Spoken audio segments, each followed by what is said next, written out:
two of which were used in yesterday's incident. 6 people, including 3 children, were killed when the shooter opened fire at the Covenant school. Authorities say a search of the suspect's home turned up more firearms. At least 39 people are dead after a fire broke out at an immigration detention facility in northern Mexico last night. NPR's Joel Rose reports the Mexican Attorney General's office has launched an investigation into the incident. The fire broke out at an immigration detention center in Ciudad Juarez, just across the border from El Paso, Texas. Lo que sabemos hasta ahora Mexican President Andrés Manuel López Obrador said the migrants were mainly from Central America and Venezuela. The cause of the fire is still under investigation, though López Obrador said that migrants who were protesting their possible deportation started the fire.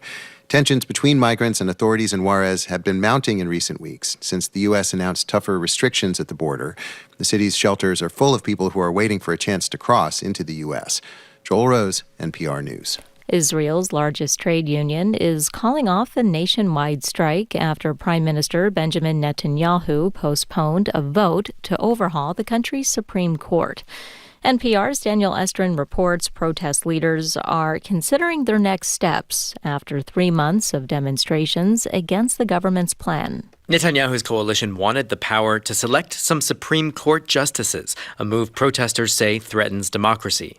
The Biden administration lobbied against the initiative in many phone calls to Israeli officials, according to a person familiar with the conversations. Netanyahu suspended the legislation for 1 month to try to reach a consensus, and a nationwide labor strike was called off. The airport is back to normal, and universities are back in session. But last night, far-right activists harassed Palestinians in the streets and harassed Israeli protesters against the judicial overhaul. Police used water cannons to clear away those protesters. Protest leaders say they're now debating their next steps. Daniel Estrin, NPR News, Tel Aviv. Stocks are trading mixed on Wall Street at this hour. The Dow Jones Industrial Average is up 32 points. The Nasdaq Composite trading lower, down 88. The S&P down 9 points. You're listening to NPR News in Washington. Good morning. With the latest from the GBH Newsroom, I'm Henry Santoro. New England Patriots owner Robert Kraft has started a $25 million campaign called Stand Up to Jewish Hate. Kraft cites an increase in reports of anti-Semitic incidents that have reached record highs across the region as well as country. The program falls under Kraft's Foundation to Combat Anti-Semitism and, as he puts it, is for all Americans, especially non-Jews. The hashtag is Stand Up to Jewish Hate, and it uses a small hashtag in the lower corner of a plain blue square as a unifying symbol of support. Massachusetts housing agencies are asking state lawmakers to extend a pandemic-era eviction prevention policy. It expires this Friday. New England Public Media's Jill Kaufman reports. The policy requires eviction cases to be paused when a tenant has an application for rental aid in process. Keith Ferry is the executive director of the housing agency Wayfinders in Springfield. He says every day their lobby is filled with people asking for help. The applications are complicated, he says, but there is money available, and the moratorium policy buys people time to prevent an eviction. It's concerning that if there is not coordination between the courts and understanding where these applications are in a way that is working toward a goal of housing security and stability, that we could be facing some dire situations. Housing agencies are asking for an extension of the state eviction moratorium through July 2024. For the New England News Collaborative, I'm Jill Kaufman. 39 degrees, rainy in Boston. This is GBH.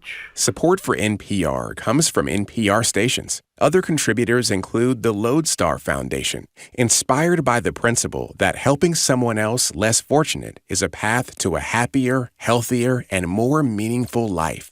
Learn more at lodestarfoundation.org. I'm Henry Santoro, GBH News 89.7.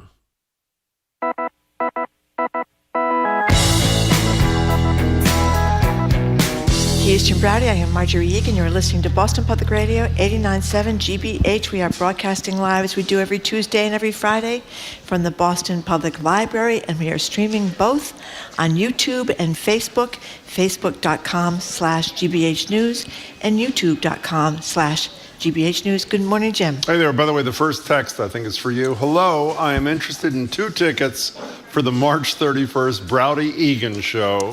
How do I go about it? Thank you. Could you answer that texter? Well, I think they're very close, right? But they don't need tickets to the Browdy Egan show. They can just show up. It is free. Stay as little or as long as you like. Just walk into the Boston Public Library and hang out with us for as long as you want to. By the way, Elizabeth Warren is with us tomorrow. Today, we are processing yet another mass shooting in America at a Christian elementary school in Nashville. Left 3 students and 3 adults dead. Let me just read their names if I can. The adults are Cynthia Peak, Catherine Kuntz, and Mike Hill, and all 9-year-olds, the 3 kids, Evelyn Deekhouse, Hallie Scruggs, and William Kinney. The sheer number of mass shootings in the country is staggering. The Gun Violence Archive has counted at least 130 mass shootings this year alone. We're guessing we are feeling much like you are this morning, grappling with a profound sense of anger, of hopelessness, of confusion. Why do we as a nation accept this as part of our lives, and why won't our lawmakers do anything to change things? While some Republicans wear AR-15 pins in their lapels and pontificate over the dangerousness of, drag queen story hour and the statue of David, apparently, they don't think AR-15s are threatening to kids at all. We've talked before about how maybe, just maybe, being shown the gruesome effects these weapons have on the body of a child might move the needle. The Washington Post came close with a piece today showing the graphic impact of AR-15s with the consent of some parents from Sandy Hook and Parkland. Should we go even farther, though, again, with the consent of the parents, and do what Mamie Till did, showing the body in an open casket of her 14-year-old son, Emmett Till? She said, "I wanted the world to see what they did to my baby." If these legislators saw what these AR weapons were doing to the babies of so many Americans, would that change anything? Will anything change anything? 877-301 to call us or text. Let me just read one paragraph from this Washington Post thing. And by the way, the graphics are much more impressive than the words. AR-15 fire bullets at such a high velocity, often a barrage of 30 or even 100 in rapid succession. It can eviscerate multiple people in seconds. A single bullet lands with a shock wave intense enough to blow apart a skull, demolish vital organs. The impact is even more acute on the compact body of a small child. It literally can pulverize bones. It can shatter your liver. It can provide this blast effect. You and I have been talking about this both in situations of war, and I guess this is war at home, about if a parent said yes, and we actually saw the, Julia Kaim has said repeatedly, you can't even recognize a child who has been shot by an AR-15. Do you think that would change the minds of some of these pathetic, cowardly, owned by gun manufacturer legislature? Well, I don't know. Maybe what we should do is every time one of these creepy people starts talking about getting rid of drag queens and shows a picture of a drag queen reading books at a story hour like it's some kind of outrage, they should juxtapose that with a picture of the body of a child that is pulverized by these guns. And at some point it becomes whose rights matter more? People who want to go out and buy AR-15s for whatever reason they want to buy them, and high-capacity magazines, which enable you to shoot and kill so many people so fast, or the rights of millions of parents and millions of children who now are having to have active shooter drills in school, who now are worried about, they drop their child off at school in the morning, and thank God it's still in the minority. It doesn't happen. Your chances, if you want to look at odds, are that your school is not going to be hit. But there's an underlying fear all the time about, am I going to see my child at the end of the day? Are their rights worth more than the nagging fear you feel? Because they won't answer that question, Marjorie, because their position is guns have nothing to do with it. But if you were listening the other day, this brilliant piece in the Texas Tribune quoted some of the 400 cowardly cops from Uvalde who waited an hour for a SWAT team to come from 60 miles away. Why? Because they were scared of the AR-15 that was being carried by the shooter. So it seems to me that argument, not that it had any weight before, has been completely eviscerated by the cops' own pronouncements post-Uvalde. And you know what else? There's becoming like a 6 degrees of separation in these shootings, too. We have some sound from this woman, Ashby Beasley, who, now listen to this. She survived that July 4th massacre at the Highland Park, the parade in Illinois. Yeah. She happened to be in Nashville to visit on a family trip in Nashville, Tennessee, on a family trip Monday.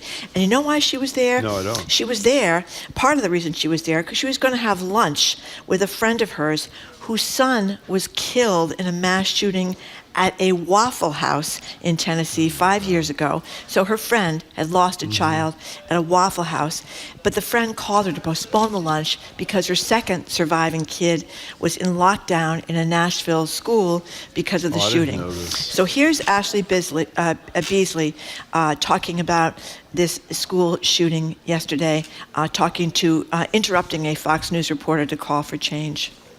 Aren't you guys tired of covering this? Aren't you guys tired of being here and having to cover all of these mass shootings? I have been lobbying in D.C. since we survived a mass shooting in July. I have met with over 130 lawmakers. How is this still happening? How are our children still dying, and why are we failing them? Good for her. So, Marjorie, we've talked ad nauseum, you and I, about the demonstrations that were successful in Israel in response to Netanyahu trying to take over the judicial system. We've talked about the unending, relentless demonstrations in France over the unilateral raising of the retirement age from 62 to 64 by Macron.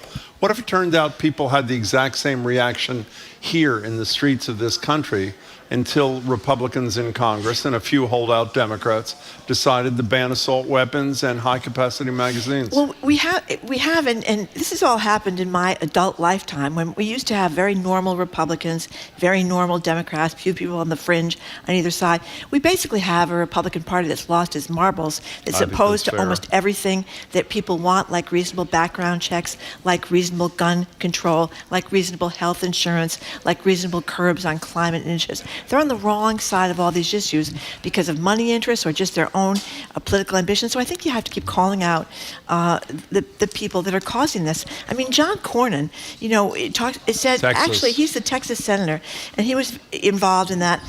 They did get, after Uvalde, they did get the red flag law strengthened. That allows people, courts, to take away temporarily, just temporarily, firearms from people who believe to be a danger. He basically said, we've gone as far as we can go.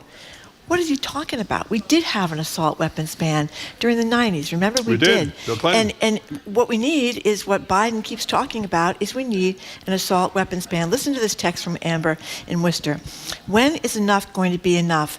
I am married to a combat veteran who agrees that no civilian needs access to an assault firearm. They're not made to defend.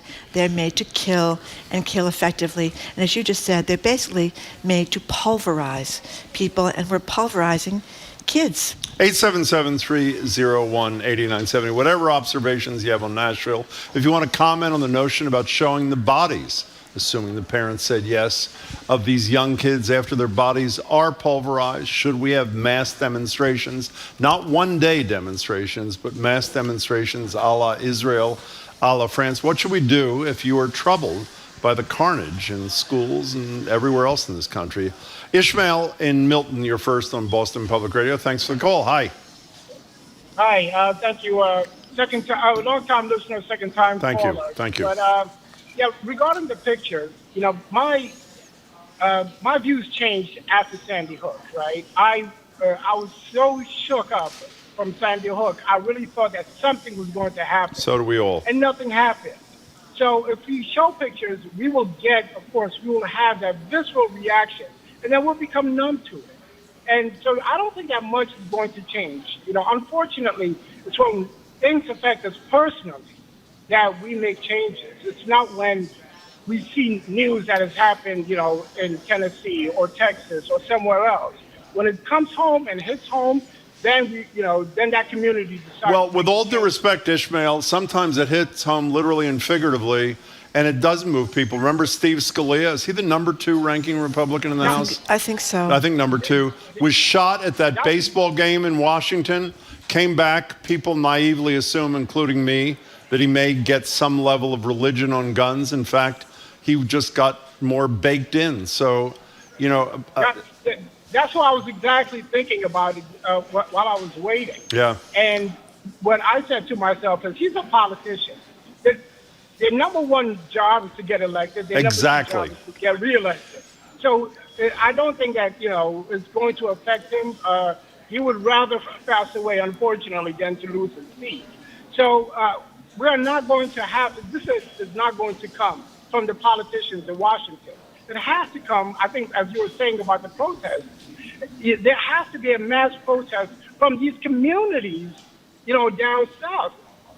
Us up here in the Northeast are not going to make the difference. We're not going to make the changes.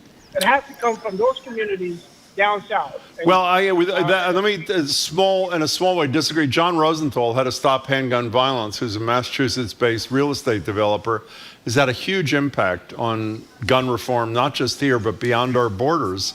I mean, the reality is you can always do more, and I think it's fine to have it heard from a state that has pretty tough gun laws, too. Ishmael, thank you for your thoughts. We appreciate it. Here's a text. I think people in this country need to see the carnage. If we're going to live like this, we need to know the consequences.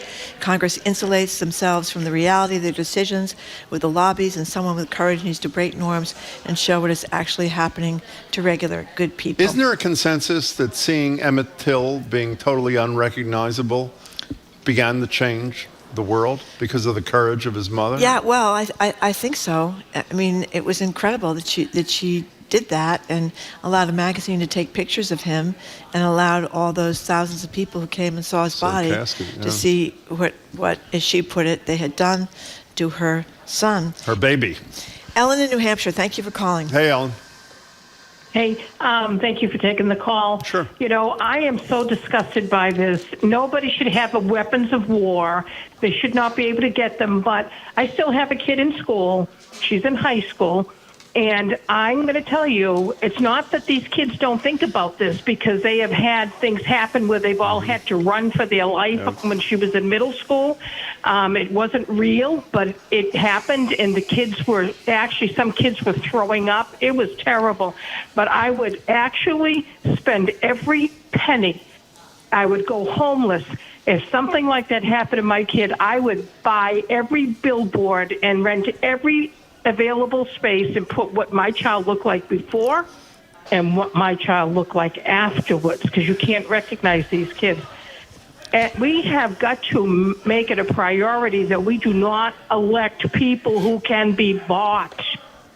Well, you elect a lot of people. I'm not directing this at you, but your fellow New Hampshireites elect a lot of people that allow a certain weaponry to be sold in New Hampshire that makes its way into Massachusetts. And you talk to a police commissioner in Boston, a huge percentage of the killing weapons that are used here were bought in states like New Hampshire. So, it's just... I agree. I know you, I'm sure you do. I agree.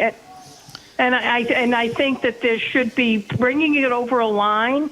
When you buy in a state like here and then you bring it over another state's line, if you get caught, you should be highly imposed some type of, some type of fine for doing that. Because as far as I'm concerned, that's gun running.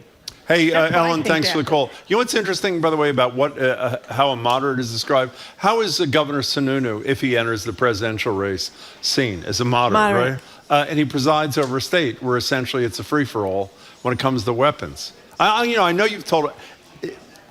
Remind people who are new to our show, when John Rosenthal took you to that gun show in New Hampshire and you asked to purchase a specific item, it was what right did the guy after, say to you? It was right after Sandy Hook, and they had the Bushmaster guns, that was ones that were used in, if I got that right, that was used in Sandy Hook. So I wondered if you could get one up there. And people say, you have to go through these checks and stuff. Well, no, you don't.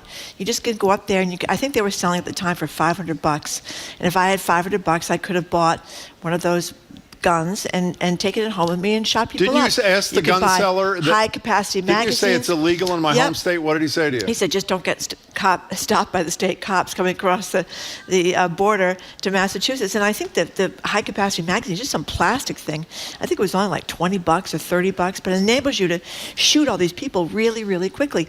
And, it's a whole weird atmosphere up there. Not only do they have guns and ammunition and high-capacity magazines, but they have all this Nazi paraphernalia, all these swastikas all over the place. And you think, what is wrong with people? And it's always interesting to me how many veterans who've served and learned about guns and used guns are absolutely anti-guns as killing machines, which is all these things are. You don't need them to protect you in your house. You don't need them to go to the firing range. You don't need them to shoot animals.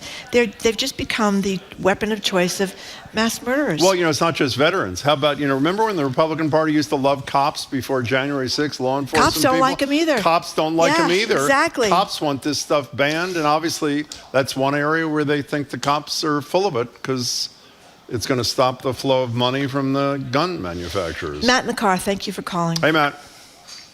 Hi, thanks a lot for having me on. Sure. I honestly don't even know where to begin. If I get a little excited, one of you feel free to cut me off. Go right ahead. That's okay. I absolutely agree. I don't know if it'll change anything. Show the pictures to them. At the very least, it'll if they still don't budge after that, it will expose them as being somebody who can look at these pictures somehow and then continue to do nothing about the situation. I work with children for a living. I work in two settings that seem to be primary targets for these shootings: schools, and I work in a church. And when I'm not actively doing something, I find myself sitting there wondering, what do I do if I hear gunshots? Yeah. Where do I go? Who do I try to, do I try to save somebody first? Do I try to block a door? What do I, what windows can we break to get out of here? I'm actively thinking about this almost every single day of my life. And when these shootings happen, I find myself when, Marjorie, you bring up the point of these parents not being able to identify their children. Yeah. Because I picture my students. I work with some of my students. I've known some of my students 8, 9, 10 years. I've become very close to them and their families. And I cannot imagine, when I picture that, I can't help myself picturing that happening to my students. And it's just beyond upsetting. And I don't know what else can be done about it. And I feel like I'm only 35 years old. And I feel like in my lifetime that nothing's going to be done about this. And I'm on to the next point about I know a decent number of people who I've gone to school with and gotten to know over the years who've been in combat, who've been in Iraq and Afghanistan, who are vocal about the same. They're against these weapons as well. And I don't understand how so many people in police, like you said, are against these weapons as well. I don't understand how many groups of people who use these types of weapons for a living who are vocally opposed to citizens being able to own them. I don't understand who else has to speak up. Well, the answer is these politicians don't care because, as an earlier caller said, all they care about, all they stand for is re-election. And as long as the money is pouring in from that appropriate place, they're going to be where they are. Matt, that was a terrific call. Well, can I just respond? A lot of places are very gerrymandered, too. A lot of these legislatures around the country are very gerrymandered. Yeah, they are. And not so Senate seats aren't gerrymandered, obviously. Senate seats are not, but it almost seems there has to be some kind of mass. I don't know what to do about it. I really don't know what to do about it. Make their lives miserable. Make them uncomfortable in their lives, even if their seat is not at risk. Everywhere they go, let them know how their constituents feel. Here is a person, there are a number of people sending the same text. This isn't a sign. Stop equating drag queen story hour with mass shooting tragedies. Just stop.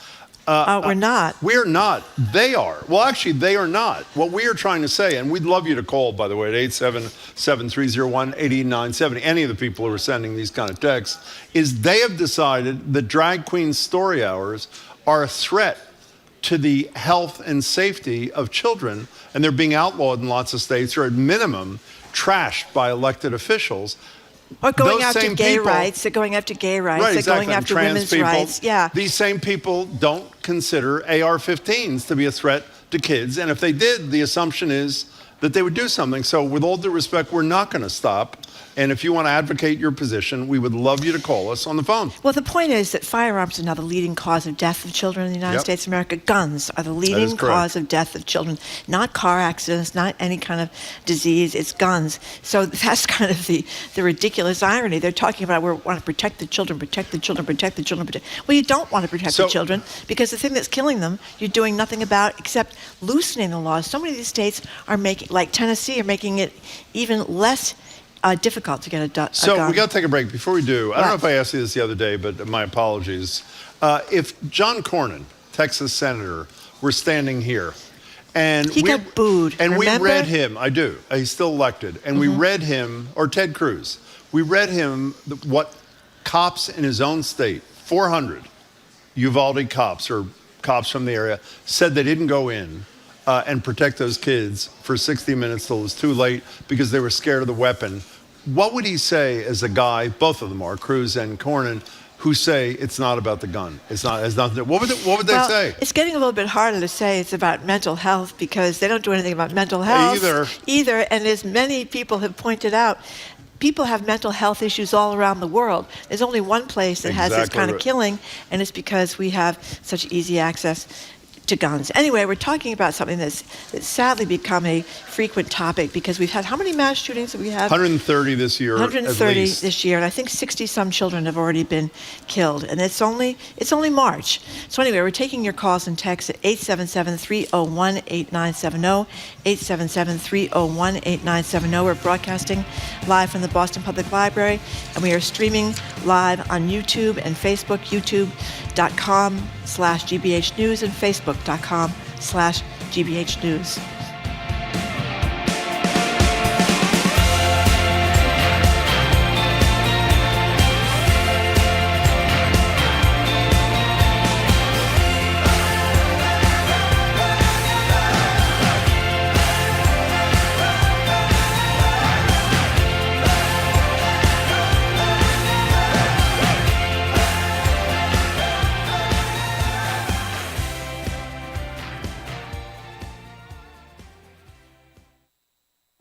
There are many issues facing our Commonwealth. The housing crisis, the opioid epidemic, the high prices families are paying for childcare. What should our leaders focus on? I want a more efficient transportation system. Prison reform. I'm GBH News State House reporter Katie Lannon. We want to make sure that the things people are asking for, the things people need, are actually the things that are being talked about at the State House. And that's why we want to hear from you. Visit gbhnews.org/yoursay. Support for GBH comes from you. And The Huntington, presenting Clydes. Nominated for 5 Tony Awards, including Best Play. The comedy comes to the beautifully restored Huntington Theater from March 24th through April 23rd. Tickets at huntingtontheater.org. And Prince Lobel, dedicated to collaborating with you and the causes you care about. Their legal professionals are committed to delivering legal services that help the disadvantaged and promote the public interest. PrinceLobel.com.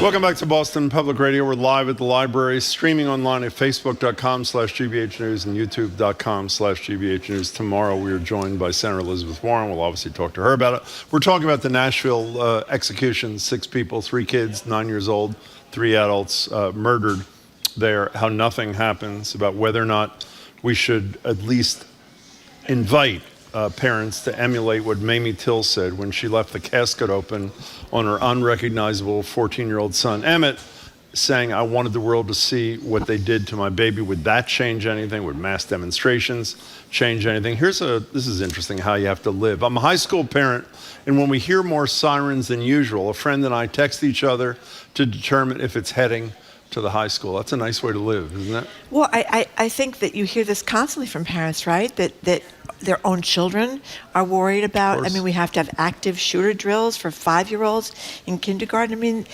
that's what people's right, so-called, to buy these weapons is meaning for the mental health of young children. And, you know, we talk about the kids in a mental health crisis. Well, having to worry about getting shot in school is something that might make you nervous a lot of the time, even if you were the most level-headed kid going, not to mention the climate issues and all those other issues. Listen to this text. George W. Bush was able to initiate a 20-year war against Iraq on the suspicion that there were weapons of mass destruction, says Joseph from Boston. Well, we actually have weapons of mass destruction right here in this country that are in use daily, killing innocent children and adults. There will always be anger and unresolved mental illness. illness. This is not, and he says the same thing I just said, that we're the only country in the world that has shootings like this.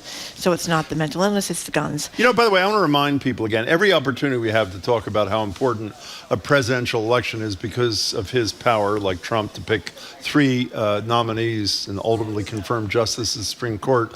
Even when the Supreme Court was not nearly as extreme as it is now, one vote decided that the Second Amendment gave individuals the right to own weapons for their own protection, in clear contravention, I would argue, to the actual language of the Second Amendment. One vote different on the Supreme Court, and this country might be different. Where do you want to go? Let's go to Bill in Chelmsford. Thank you for calling. Hi, Bill. Hi, guys. Hi. Two quick points. Well, first one, to tie in what your discussion was yesterday, why an awful lot of young people don't want to have children today. They have a government that just doesn't care about the safety of children. I was a firefighter EMT for 35 years. In the last 10 years of my career, prior to my retirement, we saw the implementation of bulletproof vests on our trucks and helmets so that we could accompany the police into these school shooting situations. We trained for it. And the thing is, I have a daughter still in high school. I got 2 in college. And unfortunately, I'm in that same boat with that recent text you got. You hear the sirens. I have a scanner and I listen. And it's always brought to mind. And what a terrible way to live for our whole country. And my final comment is this. I would love to be able to force the senators and representatives to sit there and look at these, but they won't do it. The ones that are against this are adamant. You say it. They want to get reelected. They play up to their base, and they will not watch these videos, and they'll constantly blame it on something else. And it's clear that if you can't get the weapon, you can't do the crime. And it's very emotional for so many of us. Well, you said it beautifully, Bill. Thank you for the call. We have someone from Marlboro, I think it's Emil from Marlboro, who just took a trip to Florida and saw a powerful meme there last month. Here it is. We thank our school children who gave their lives to support our right to bear arms. Are you kidding me?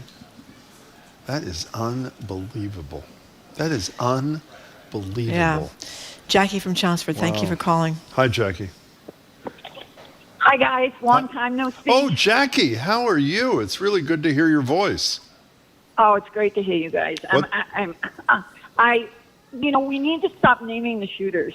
Stop giving them a name. Stop giving them a face on the news. Have this be shooter 283 and not attack anything that glorifies them or acknowledges them in any way other than the murderers that they are. We have absolute training for drivers. Listen, I'm a responsible gun owner. My training I take and continue to take as a responsible gun owner it costs me much more than the singular pistol that I own for self-protection as a woman on my own, but I take training all the time. We need to force people, you have to train. If you're going to own a gun, you have to go through ABCD courses in order to do that. And we don't have that either. Jackie, why'd you get a gun when you first did? I work in an industry where I have I work in an industry that requires a permit. Okay. Okay. And I also I'm Jim. I joined your tribe and I converted years ago. And the Chelmsford Police gave our synagogue active shooter training. I'm on the security committee. I didn't get it for that, but I got it because it became necessary for me. Jackie, we haven't heard your voice in a long time. We're glad you called, and thanks very much. Stay in touch. Listen to this one from Joe in South Yarmouth. You guys, meaning you and me, are such liberal loonies. Wayne LaPierre and the NRA care about life. That's why they tend to condemn the destruction of innocent life through abortion. That's a good one. Let's take one more, and then we'll move on, for at least for today. Lowell in Providence, welcome. Hi, how are you? Thanks for taking my call. Sure. I just wanted to address the fact that that this is a right, and many people are being fed into the idea that if this right is taken away, their ability to live safely is taken away. Mm-hmm. And as they portray life in America on the news as so dangerous and the amount of crime and that even protesting is a crime and that people may stop you on the streets and take your car or, we live in a world of fear. And some of us can live without guns, and then there's this percentage of the country that feel they cannot live without a gun. Well, you know what I say to them, Lowell? I say to them, if you need to have a gun, you do have a constitutional right to have it. You shouldn't have a constitutional right to have an AR-15. Can we agree on that? Absolutely. Well, I think there should be a limit on how many guns you can own. If you can't hold 17 guns on your person, why can you own 17 guns? Well, Lowell, that reminds me of one of my favorite and least favorite stories, but we'll end this. You know the story I'm going to tell? Deval Patrick. Yeah. Deval Patrick was not exactly a pro-gun guy. He's the governor in the most liberal state in America. He filed a piece of gun control legislation, obviously when he was governor, which would have limited the purchase of weapons to one a month. And I couldn't believe it, but it spoke to the fact that even here, and he did what was the art of the possible. 12 guns a year. He didn't know what he could get through the legislature. It was not because he was dying to have people have another dozen guns to add to their collection, but even here he was concerned about what he could get through this all-Democratic legislature to his desk. So people went crazy over it. It didn't pass. I mean, so 12 guns a year was not enough. Not enough, apparently. I guess you got to have 36 guns in 3 years, and what's another 36 in another 3 years? 72, but thank you. And the shooter in this case apparently had other guns at their home as well. Yeah. That tends to be a thing where people have like lots and lots of guns. But we are moving on. We'll get back to this as the days go ahead, and we hope you'll stay focused on it too. Coming up, we're going to talk to NBC Sports Trainer Casey. We're going to talk to her about the Final Four. Bill Belichick proclaiming his greatness, and Bob Kraft's efforts to combat anti-Semitism. That's all next on Boston Public Radio 89.7 GBH.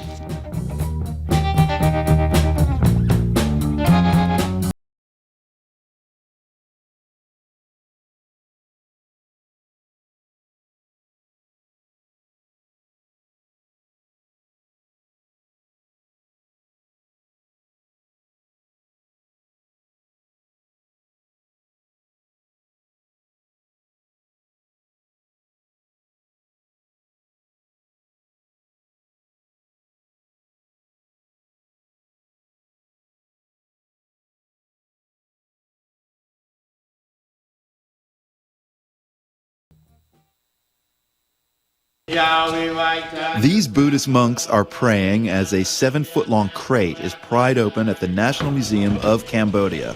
Inside, a giant statue of the Hindu elephant god Ganesh. Oh, I've never imagined such a huge sculpture. The statue was stolen from a temple 20 years ago. Cambodians welcome it home on the world. This afternoon at 3, here on GBH News 89.7. Funding for our programs comes from you. And Legal Seafoods, now reopen after a full renovation in Burlington. You can visit them at the Burlington Mall for dine-in or takeout. Private event space also available for your social gatherings. Reservations at LegalSeafoods.com. And the Box Center. Arlo Guthrie returns to the stage to tell never-heard-before stories in Arlo Guthrie, What's Left of Me? A conversation with Bob Santelli at the Box Center Schubert Theater, April 1st. Tickets at boxcenter.org.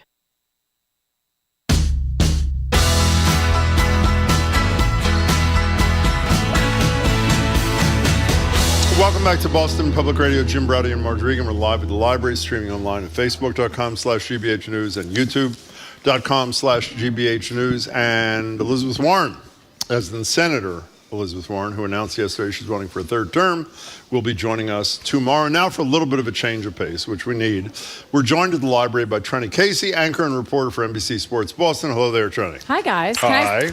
Can I submit a question to Elizabeth Warren that I just submitted to you and Jim? Oh, yes. Ask her how someone who cares about gun violence living in a state like Massachusetts, where our legislators do vote in the way that we want them to vote, how do you impact change?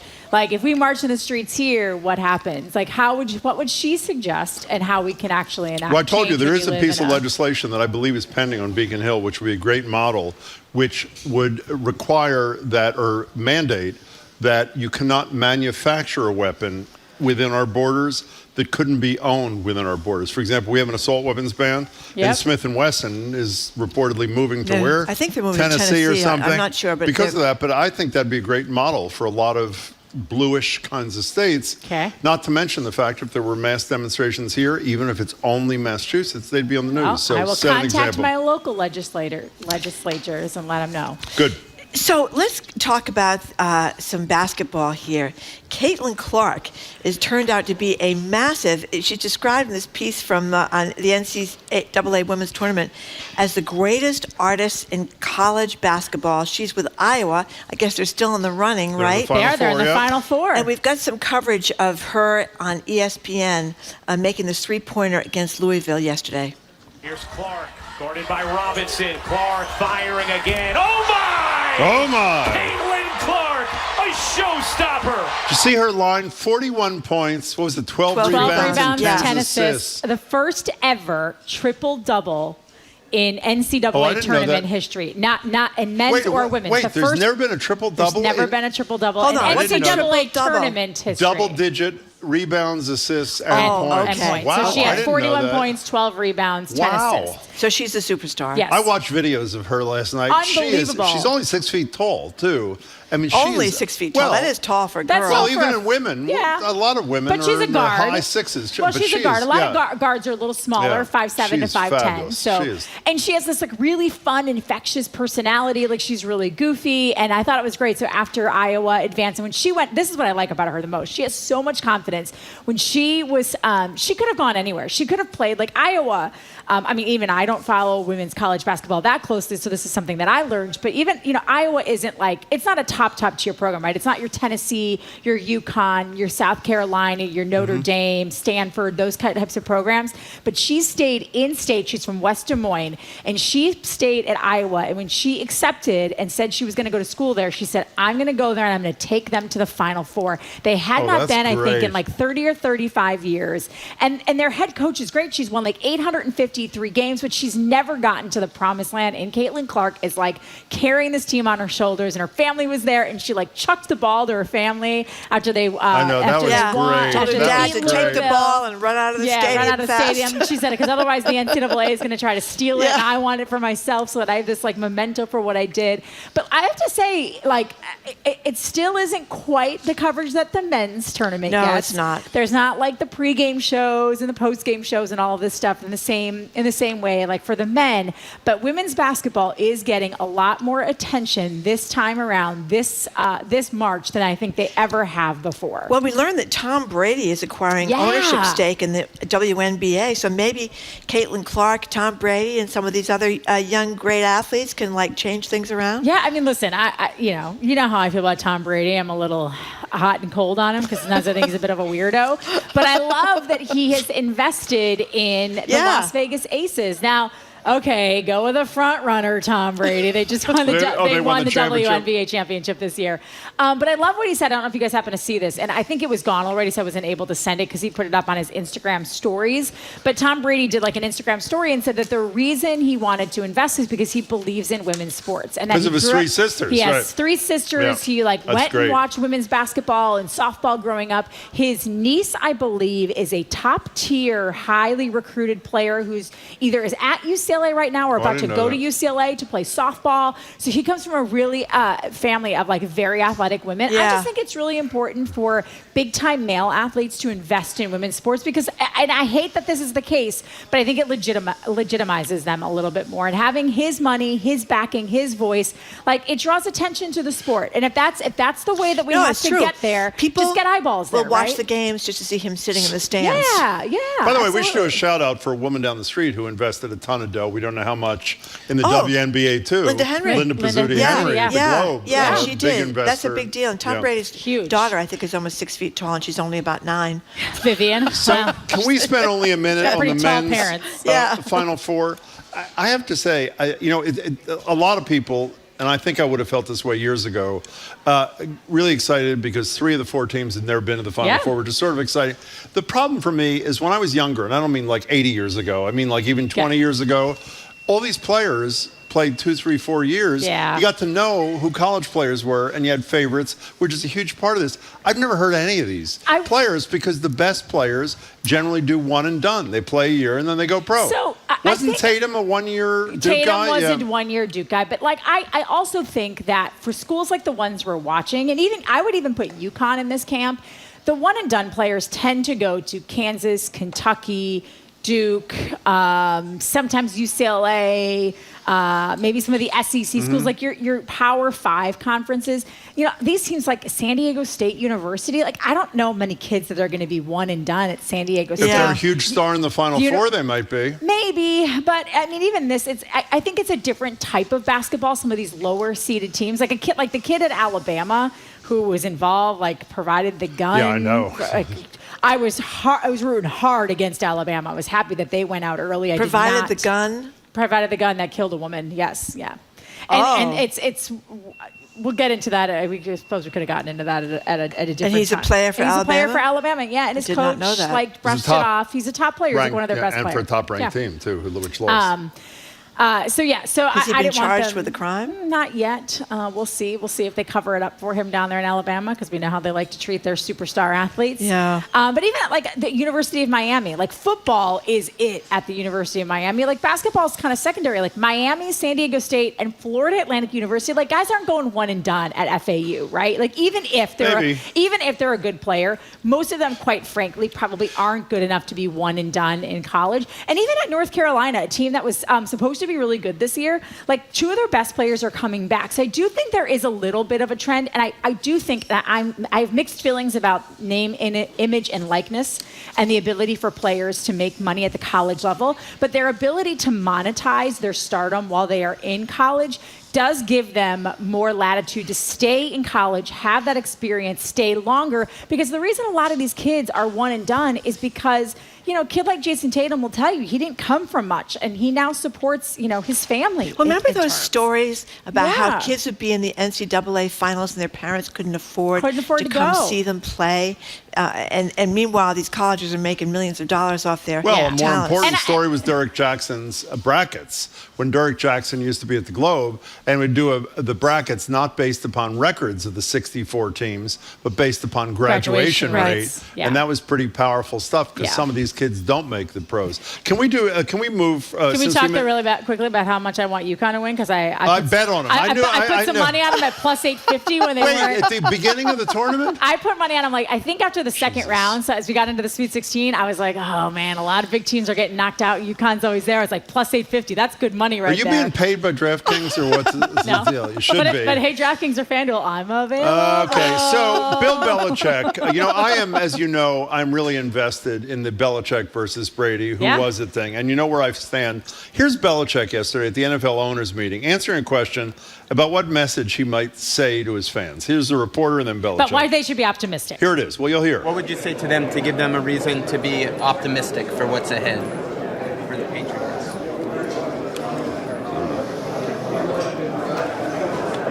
The last 25 years.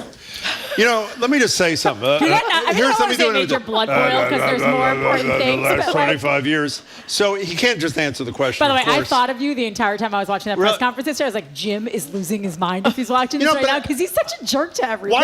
By the way, I'm not saying I have the courage to do it. So believe me, a lot of sports reporters, not you, are sycophantic when it comes to these big shots, and they're cowed by the incredible rudeness of Bill Belichick.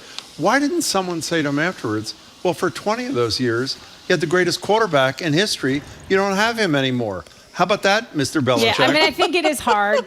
So we were laughing yesterday. So the person who asked that question is Mike Reese. He's a great reporter, actually. Great reporter, wonderful, the kindest man, like just a really great human being. But he has started to press Bill more and ask him more, tougher questions. He's not throwing little softballs at him anymore. And now Bill answers him like this. Bill used to give him actual answers with words. And he doesn't do that. He doesn't. And we were all remarking on that yesterday. We were watching it. We're like, remember when he used to like Mike Reese before Mike Reese pushed him and challenged him a little bit on things? But now Mike. And so I do think that if you cover the Patriots, you're caught a little bit between a rock and a hard place because you have to go down there every week and you have to talk to Bill Belichick 3 times a week. And so if you're only getting one-word answers, like Phil Perry is another guy who's on our staff. He's your colleague, right? He's amazing. He's so great. And he used to get these long answers from Bill Belichick, like the history of football, and now he gets one-worded by him. And I was like, oh, what'd you do, Phil? What'd you ask? What'd you write? That ticked him off. And then he boxes you out. I do not envy those guys who have to go down there and the women. I know it's tough. Like Karen Guregian pushed him. Karen Guregian is great. The Boston Herald pushed him yesterday on, he was asked about Mac Jones versus Bailey Zappi. Would there be a quarterback controversy again? And she did. She followed up and pushed him a little bit. Mike Reese, Tom Curran, those guys push him from time to time. But again, you got to walk. Greg Bedard is the one who asked him whether or not, Boston Sports Journal, whether or not, he asked Robert Kraft yesterday whether or not Bill's job would be in jeopardy if they have another losing season. And Robert Kraft, to his credit, there's another thing I don't know if you heard that I want to tell you about Robert Kraft. Robert Kraft, to his credit, kind of hesitated and said, well, listen, our players, because he also asked about the Don Shula record. So Bill Belichick is a handful of wins shy of reaching and then surpassing Don Shula for 19 wins or something? Yes, I think it is. For most wins all time as an NFL head coach. And Kraft, to his credit, said, our players, we don't emphasize stats with our players, and we don't do it with our coaches either. We are here to win games, and we are here to go to the playoffs. So he said you either execute or you don't was the line. And I think most of us felt that was putting Bill on notice a little bit. Like, you don't get to. I don't care what you did 25 years ago. We haven't won now consistently in 4 years. Since Tom Brady left, we're not a playoff team. We're not a consistently good team. So I let you dabble and have your little buddies run the offense last year, and you made some changes. So if things get better this year, great. But if your way of doing things doesn't start to end in wins, we'll move on. Like, at the end of the day, football is a business, and Robert Kraft cannot lead with his heart. He has to lead with his head. By the way, I've heard rumors that Kraft has already been speaking to Meek Mill about taking over the team. By the way, I do have to say this. Someone called him Mr. Kraft yesterday. Oh. And I was like, oh, Jim would lose his mind. Can't. But you know what he said? He goes, please don't call me Mr. Kraft. He goes, I don't like that. He goes, that was my father. Please call me Robert or RKK. Really? I love that. Yeah. Wow. Speaking of him, I want to say something good about him, too. Here is Kraft, or RKK, speaking with my former colleague at NECN, a friend of ours, Paul Eben, now CBS Boston, about why he sees a need, $25 million worth of a contribution need, for his foundation to combat anti-Semitism. Here it is. We're at a danger point, I'm sorry to say. It is remarkable to hear you say that what you're seeing happening now, you've never seen in your entire lifetime. Never seen it. The hatred and bigotry and anti-Semitism. You find it scary? Well, it's disturbing. It's $25 million of his own money. I know it's not a lot to him, but still, to his credit. And by the way, Brady, I'm told, is joining in the effort. I don't know what that means. And Meek Mill and some others. So it's a good thing. You know, there's an interesting story I think you sent to us that we wanted to talk about. I think it'll resonate with a lot of people here. The headline was it Sports Illustrated? I'm not sure. The death of the sports anchor. It's John Wertheim, by the way. He's also a 60 Minutes correspondent. He did a fantastic sit-down with Charles Barkley. But this was an interesting article. I love Charles Barkley. He's such a great commentator. He's going to be on your favorite cable station soon. Apparently, Gayle King and Charles Barkley are moving to CNN. Well, not moving. She's going to be doing CBS and CNN, and Barkley's going to be doing, is it TNT he's on? Whatever he's on. He's on TNT. And CNN. Like TNT TV, yes. Should be interesting. In any case, explain what the thesis of Wertheimer's piece is. So it's been the death of local sports people. Yeah. And so he's using really Boston, Los Angeles, and New York City as sort of his examples, where here in Boston, you know, Bob LaBelle everybody knew who Bob LaBelle was. Everybody knows who he was. He was a star. It was Rogan. I'm blanking on his first name in... Fred Rogan. Fred Rogan in Los Angeles, and you have three big guys that were in New York, and these were like you tuned in your local sports station to get your sports news. It started where it was like, a department of 6 people and you had 5 minutes. And then sports got cut down to 4 minutes. And then sports got cut down to 3 minutes. And the same thing happened. And the reason I sent this to Jim and Marjorie is because last week, Jim was lamenting sports betting and all of the ads. Dan Shaughnessy wrote a column about it in the Boston Globe. And I said, listen, for those of us who work in sports who have seen salaries decrease, departments get smaller, time on the networks get smaller, it's in large part because eyeballs have shifted and moved, one, to regional sports networks like mine, but also places like ESPN, but also because they just don't have the ad money anymore. Places where we used to get advertising dollars used to come from car dealerships and car models. And now that's shifting. That's why I like sports betting, because that money is coming in and it's keeping people employed. That's why she likes sports betting. Well, that and it's kind of fun. Come on, if UConn wins, I didn't put anything down. I used bonus bets. I'm going to win like $3 million. But let me just say, in fairness, so that people don't think that Wertheimer should have only picked on the demise of the superstar sports anchor. You could say the same thing about local news anchors. There's no Chet Nat anymore. Nope. There's no Liz Walker. And by the way, no disrespect to some fabulous anchors on the news. They're great, but there's nobody who's like the go-to person who people say he or she is the authority. Just doesn't exist anymore. No, and if you work in a newsroom like all of us have, whether it's a newspaper, a radio station, or a television station, everything is getting smaller and smaller and smaller, which, listen, my bosses are going to hate me for saying this, but it affects the product. It affects how well you can do your job. By the way, you don't have to worry about pissing off your bosses. You win the UConn bet, you're set. I mean, you don't have to worry about anything. I don't think winning like $380 is going to make me sad, but it'll make me really excited. But it's true. I had a friend text me today and say she's been working on this 3,000 words piece for The Athletic, and I was shocked that her editor went through and made very detailed edits, has her move things around, and she was a little annoyed, right? Because she's got to rewrite and rework this entire piece. But I was like, you have an editor who cares. You have an editor who reads your 3,000 word piece and wants it to be the best it possibly can. The number of times I read the Globe, the Herald, our own website, mistakes. Grammar mistakes, spelling mistakes, sentences that clearly you had started to write something and then went to delete it and change it, but it just doesn't get caught. That attention to detail. We don't get to do. I had someone ask me why there wasn't an investigation into a story that had kind of been popping up on blogs. And I was like, resources. Investigative reporting is really hard. It takes time. It takes money. It takes resources. Well, we're about to deal with one of our investigative reporters at noon, and that is whether it's a Spotlight team or GBH. Yes, please have a subscription. Don't cancel entirely your cable and your local news stuff.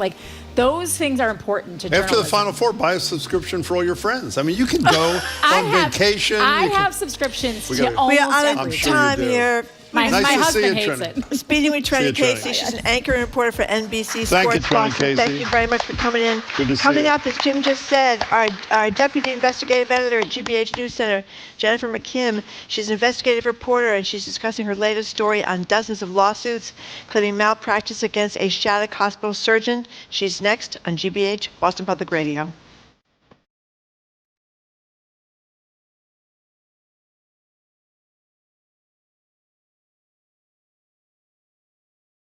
You're listening to Boston Public Radio with Jim Browdy and Marjorie Egan. Just ahead, more smart conversation about what's going on in our community. That's right after an NPR news break, here on GBH News 89.7.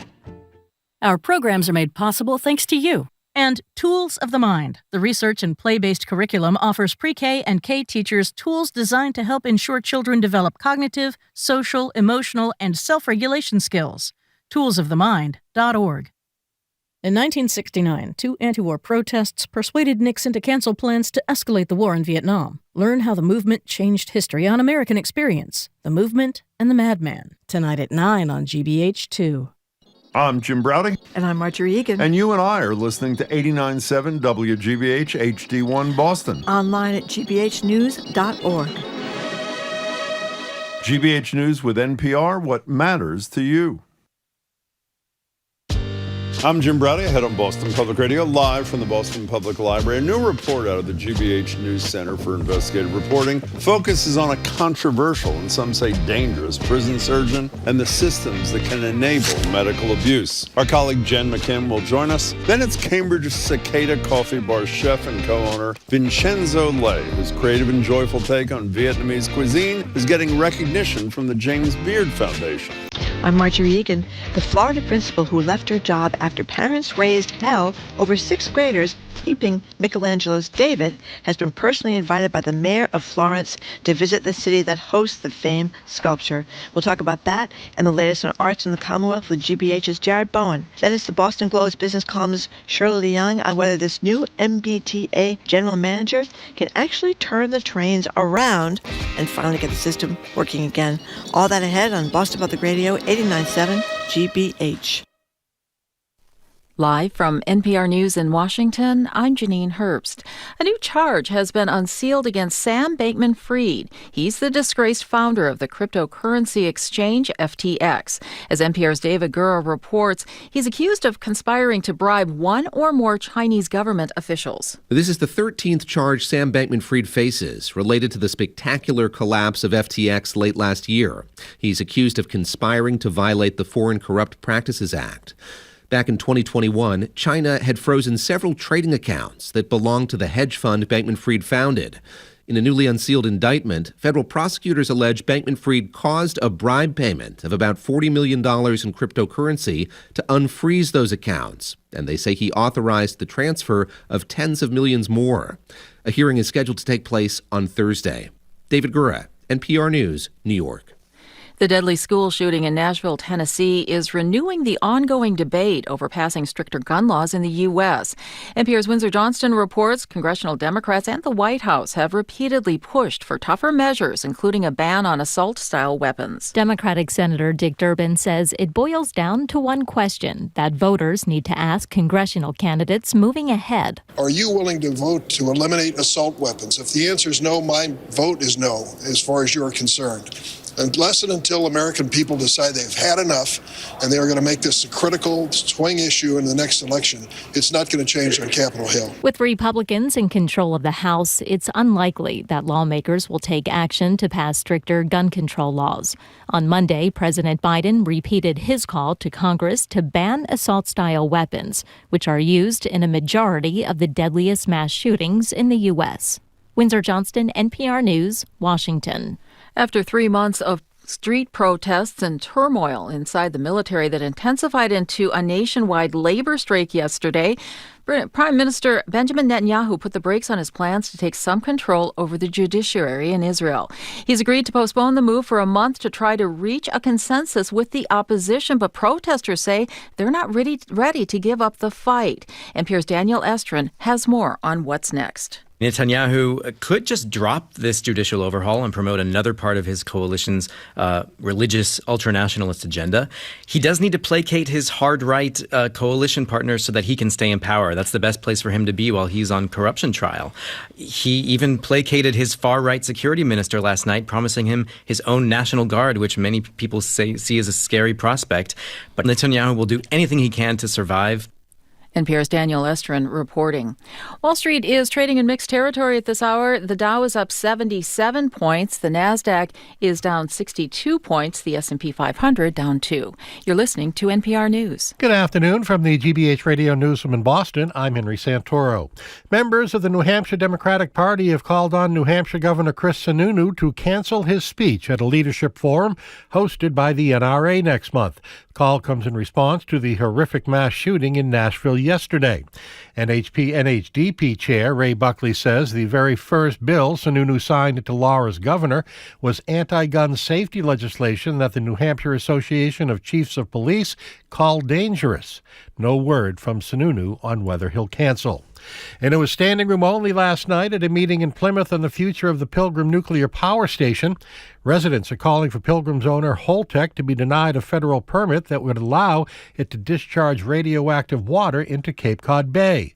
Joanne Wilson-Keenan of East Dennis says she's concerned about contamination. We live right here in the elbow, and when the radioactive water comes down from Plymouth, it's going to land right on our beaches. Holtec Representative David Noyes says the company will submit the permit application by the end of the week. And the Steamship Authority's fast ferry, the I&O, has emerged from its off-season hibernation today, and while the weather isn't so great, the passenger vessel is back on its Nantucket to Hyannis route, and if you're on it today, they've got free food and beverages for you, and not only that, but with each of its round trips today, they're giving away a free round-trip ticket for 2 for future use. I watched a documentary on ferries last night. It was on the English Channel. 39 degrees and raining in Boston. This is GBH. Support for NPR comes from NPR stations. Other contributors include Progressive Insurance, where drivers can compare direct rates using Progressive's rate comparison tool. Customers can see options and rates side by side. More at progressive.com or 1-800-PROGRESSIVE. I'm Henry Santoro, GBH News 89.7.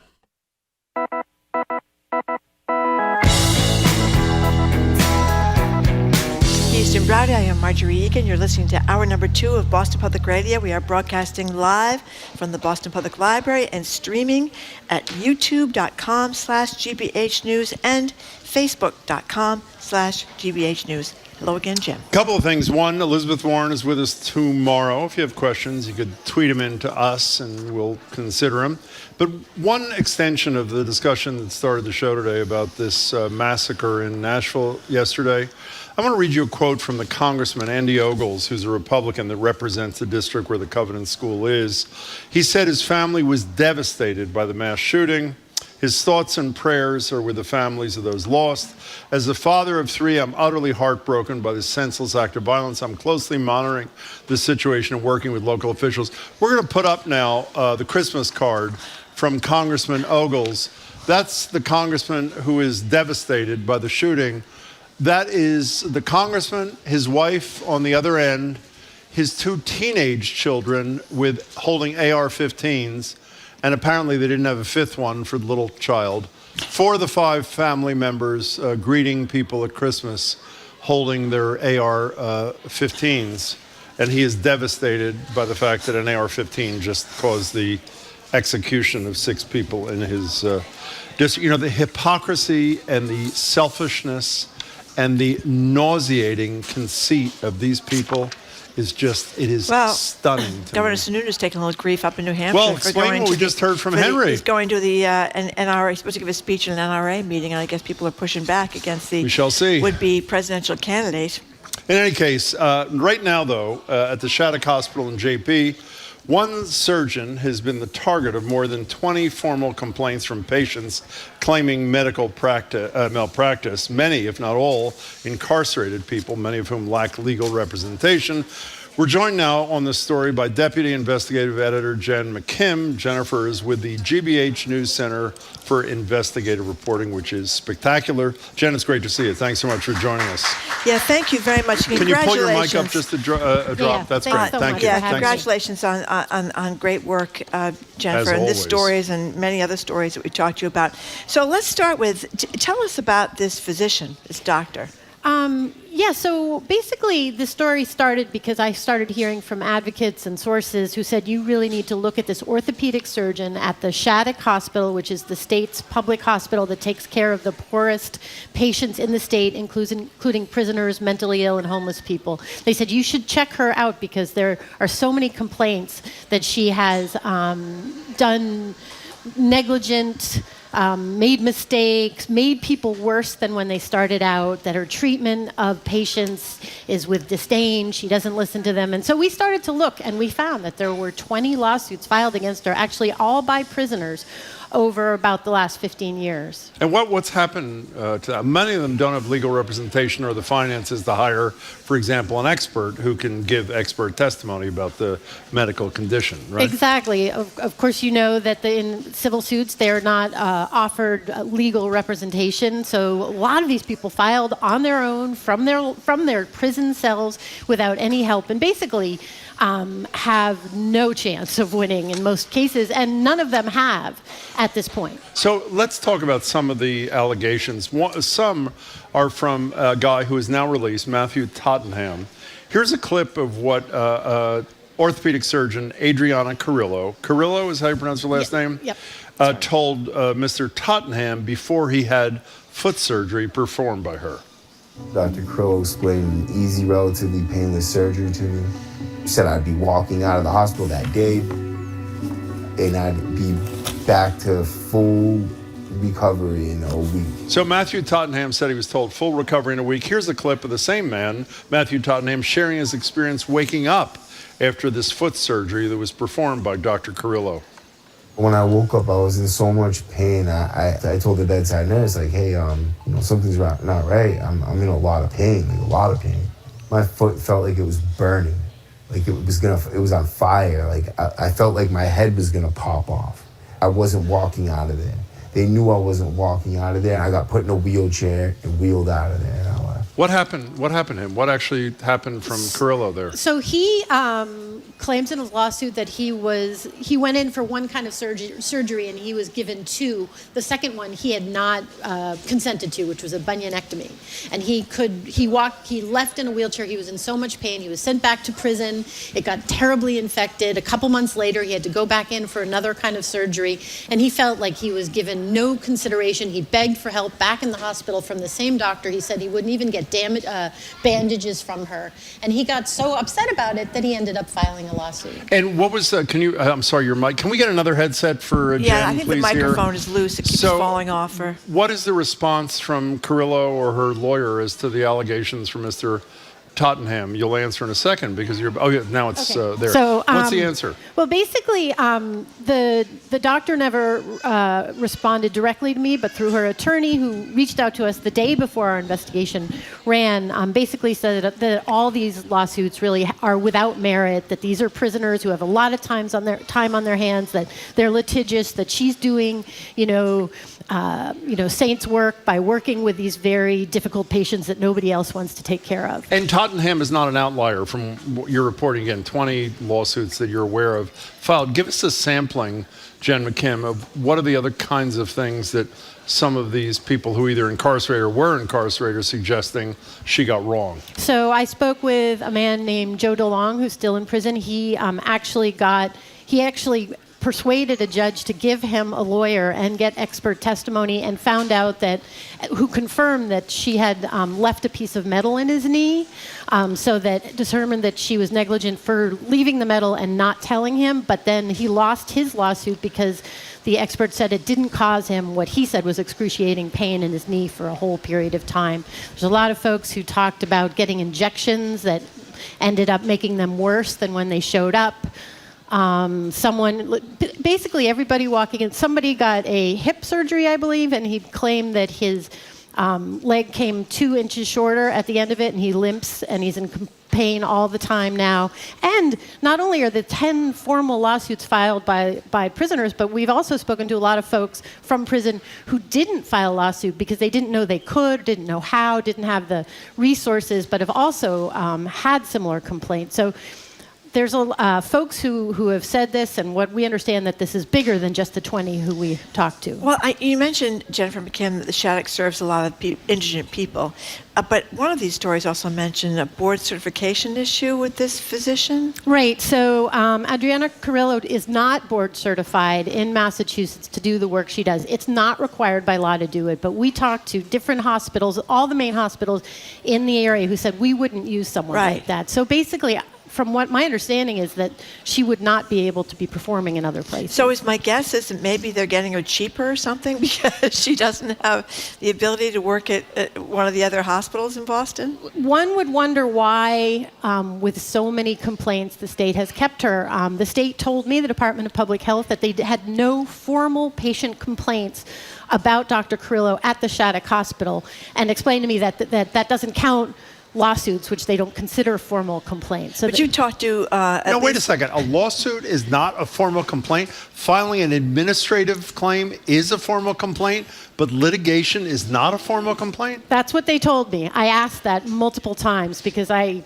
have access to all the lawsuits. I'm sorry, Marjorie. But you have another physician who used to be at the Shattuck, Katharina Armstrong. What does she have to say? Right. So as we were doing out this reporting, we started to realize that that the issue isn't just about this one surgeon, that there's a lot of complaints from former and current physicians and medical personnel at the hospital that there's a real problem with accountability within the staff. Dr. Katrina Armstrong, who left there in 2019, she said she complained particularly about Dr. Carrillo as well as a bunch of other things.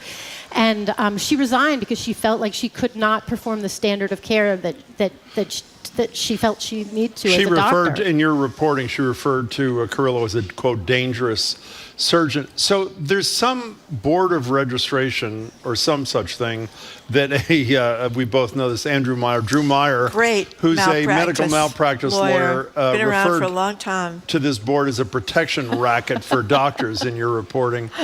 What is their responsibility and what have they said, if anything, in this case of Carrillo? They don't actually respond to reporters, but we, from the Department of Public Health. Why am I not surprised? But go ahead. But so the Board of Registration in Medicine does receive complaints. We found 8 complaints that were in her public file related to her treatment of mostly prisoners, although they redact a lot in those records.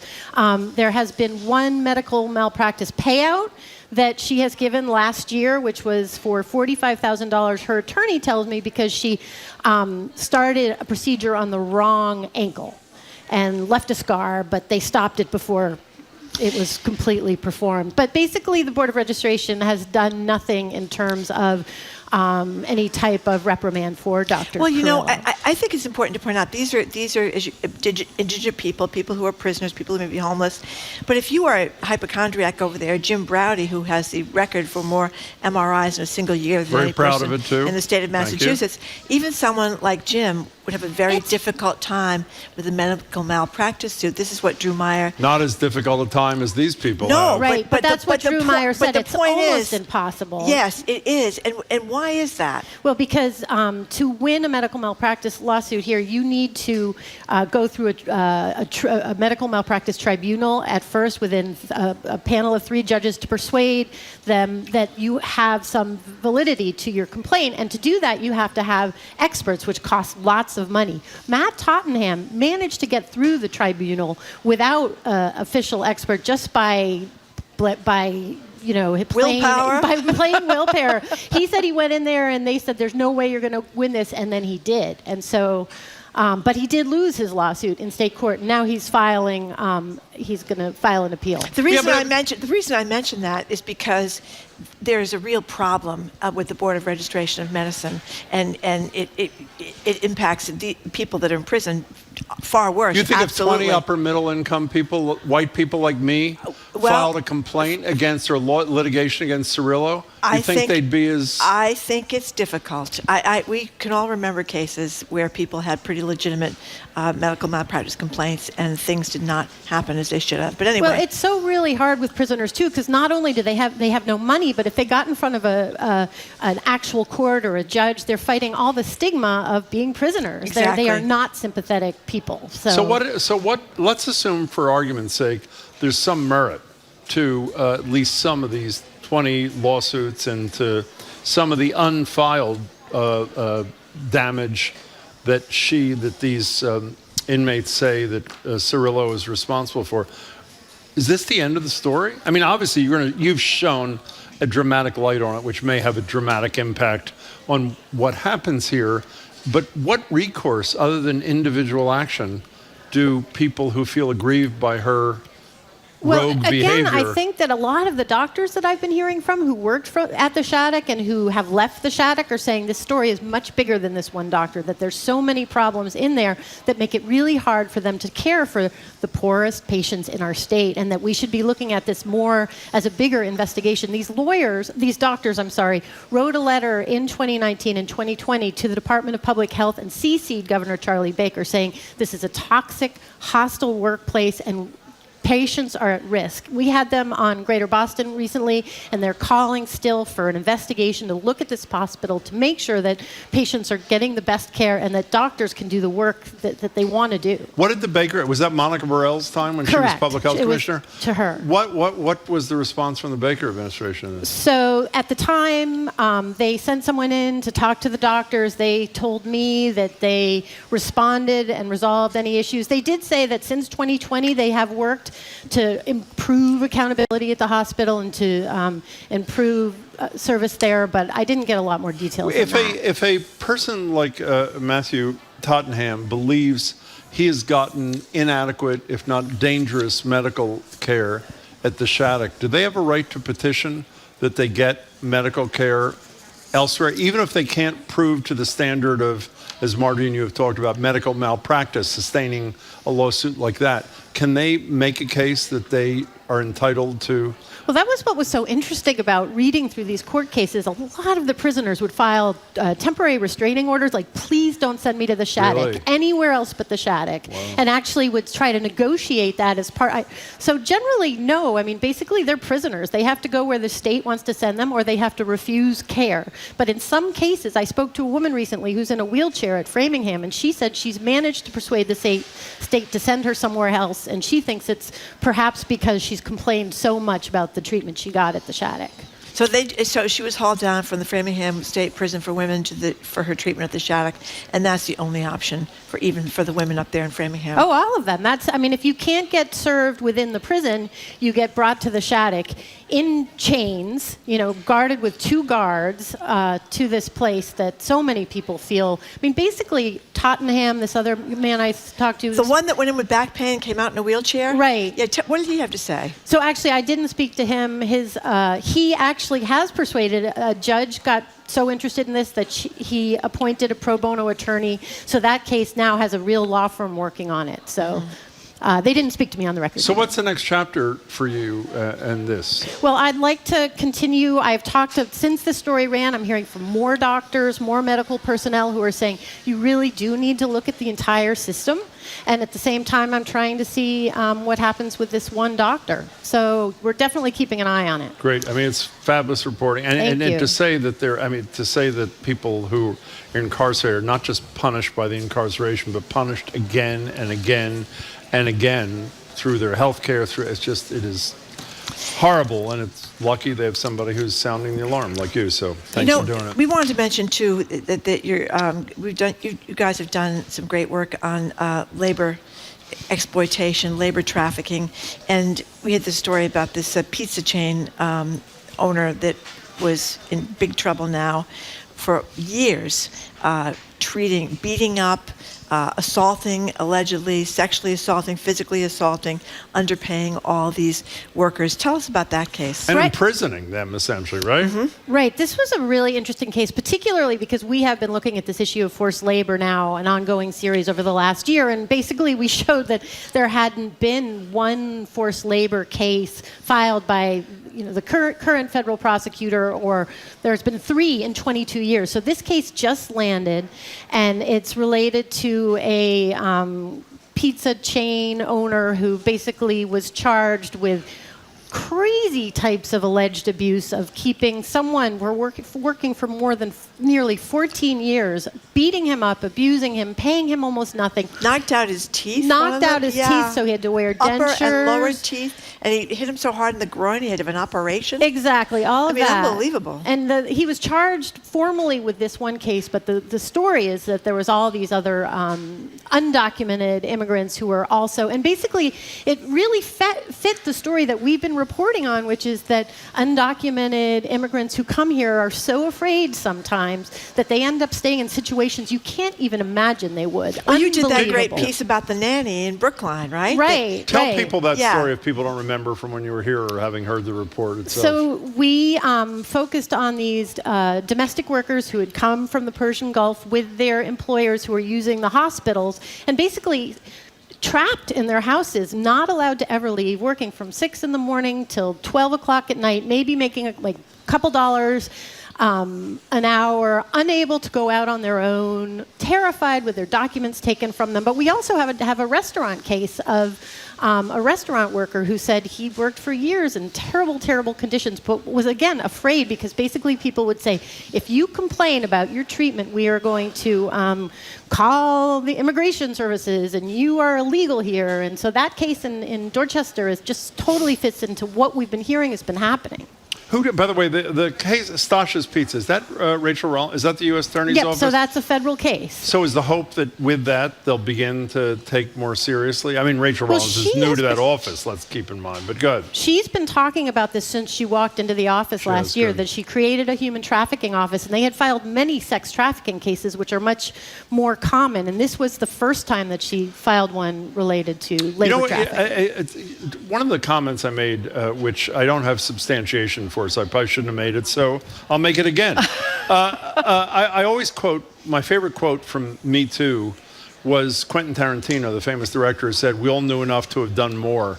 It is impossible for me to believe. I don't know if I asked you this when we were talking about that woman who was essentially imprisoned in the basement, the nanny that you reported on, or I can't pronounce his last name, the guy at Stasha's Pizza. It's impossible for me to believe if the family that imprisoned the woman in the basement had no friends, never had a person over, which obviously is not the case, that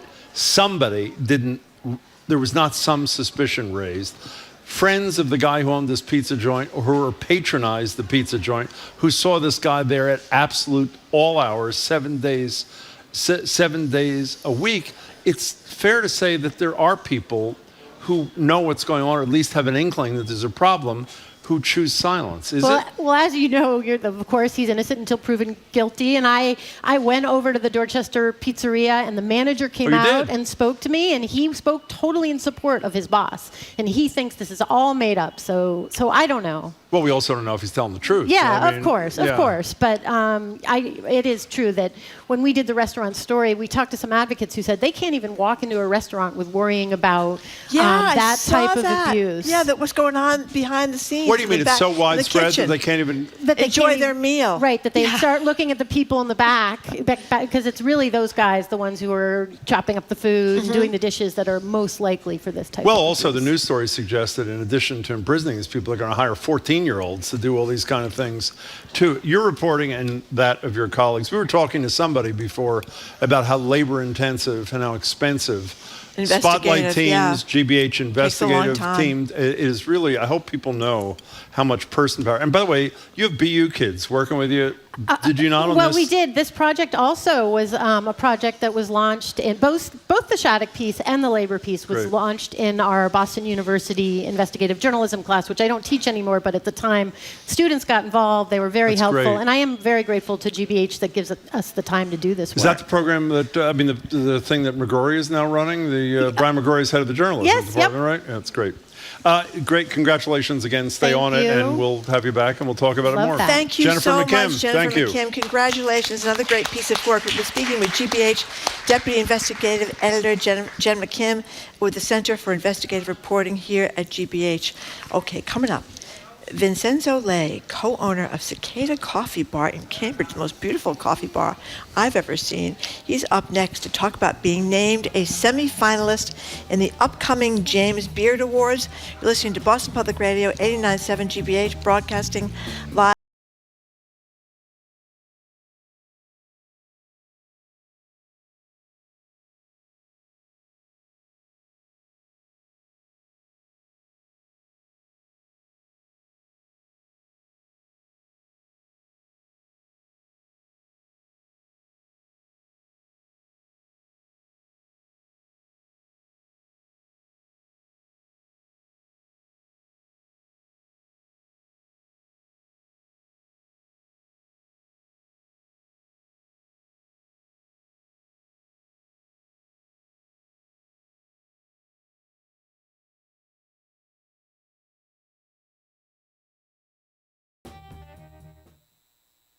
Always asking questions. Is there a social justice component to investigative journalism? Investigative reporter Sarah Betancourt. It's accountability reporting. When we investigate and report some of these stories, systemic racism, classism, sexism, sometimes something will come up that will later be changed. And that can help that social injustice that currently exists. The GBH News Center for Investigative Reporting. Support for our programs comes from you. And Boston Ballet, presenting Our Journey, featuring La Mer, a world premiere about ocean preservation by choreographer Nanine Lenning, and Justin Peck's Everywhere We Go, on stage starting April 6th, bostonballet.org. And Earth Day Boston, offering Earth Day events starting April 1st at MIT, sponsored by MIT's Climate Action Through Education and the Massachusetts Teachers Association Climate Action Network. More at earthdayboston.org/events.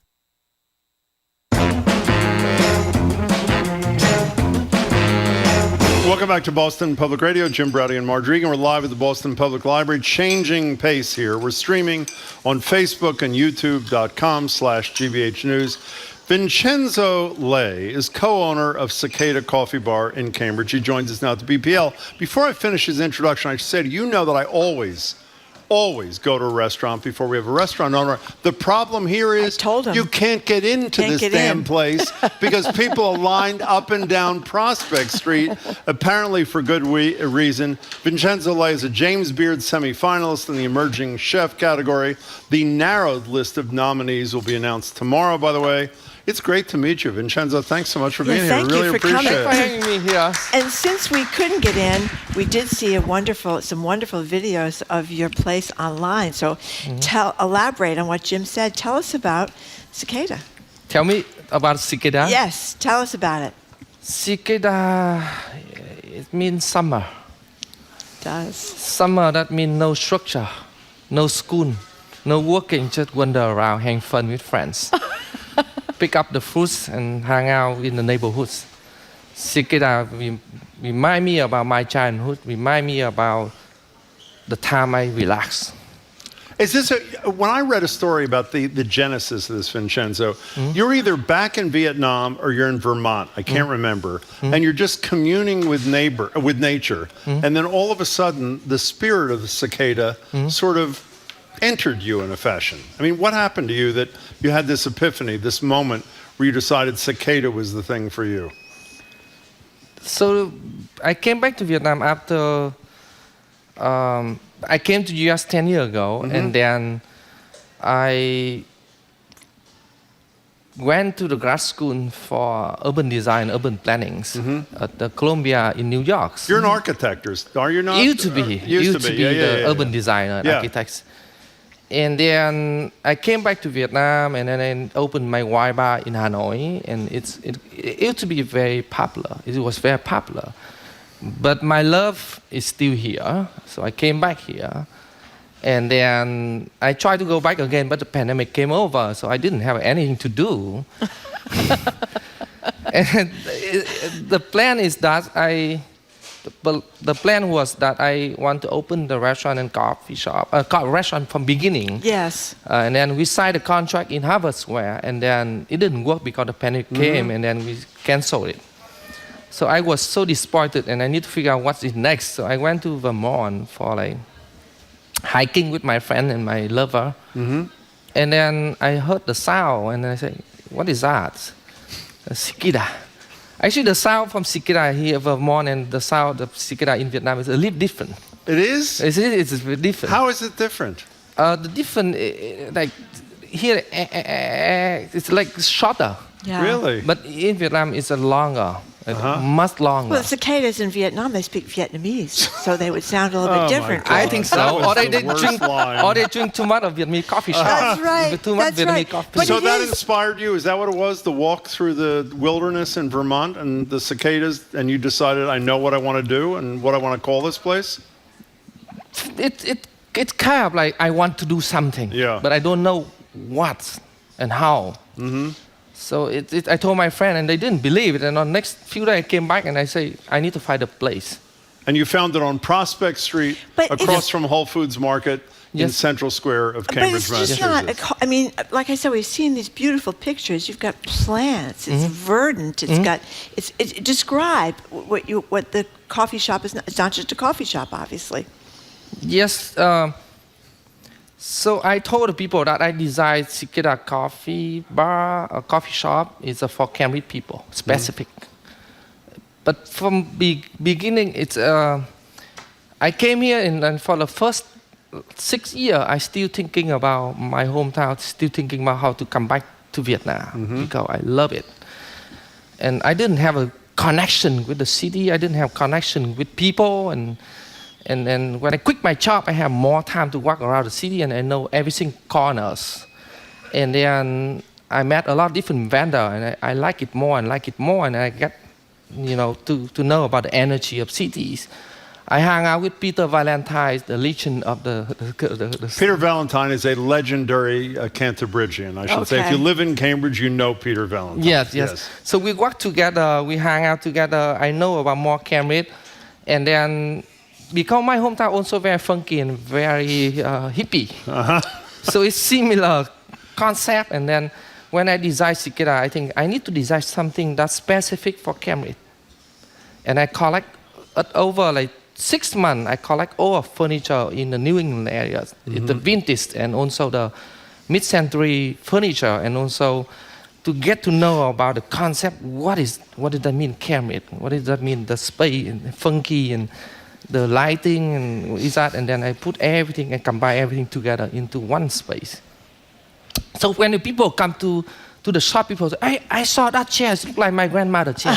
Of course, because I collect it somewhere else. I love it. I love American mid-century chairs, like Gunlock chair. It's very stable, still elegant, still strong, and very elegant. So that's your urban design architecture hat. The eye. Eye. By the way, I want to repeat, you were nominated in the Emerging Chef category. Tomorrow you find out if you make it to the next round. Are you nervous about tomorrow? No, I'm not nervous about that. I'm nervous about right now with you guys. Wait, no, we got to talk about that. You are a live in the moment kind of person. That's right. Correct? That's what you were saying a minute ago, right? I try every day. In the moment. Yeah. And the motto we've read on the wall is live slowly to feel deeply. What does that mean? For example, right now, you just asked me the question, right? I need to think deeply before I respond to you. And I try because I have too much energy. I have too many things to do at the same time. So my mind always moving. So that's the statement to remind me to practice, to be slow and think deeply. Because sometimes we make decisions too quick and it's not, it's a fact to the different people. We do that every day. So what do you bring with you, Vincenzo? You have a lot of beautiful things. I just want to ask you one question before. I mean, so you were an urban planner, then you switched to restaurants, then you opened this coffee bar. Yeah. It's not just coffee, restaurant, food, that's everything. Right. But how do you get discovered by the James Beard people?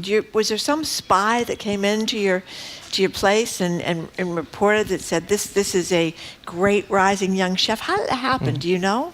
I have no idea. You have no idea. They came and to be honest, when I opened, for me, the coffee shop or the restaurant or any kind of shop, it's kind of public space. Yeah. It's related to urban design, urban planning. Because if you think this is the space that you can make the whole neighborhood, light up the whole neighborhood and make the people feel like, okay, I want to live here because that's a coffee shop or because a restaurant. So it's very related to urban planning, urban design.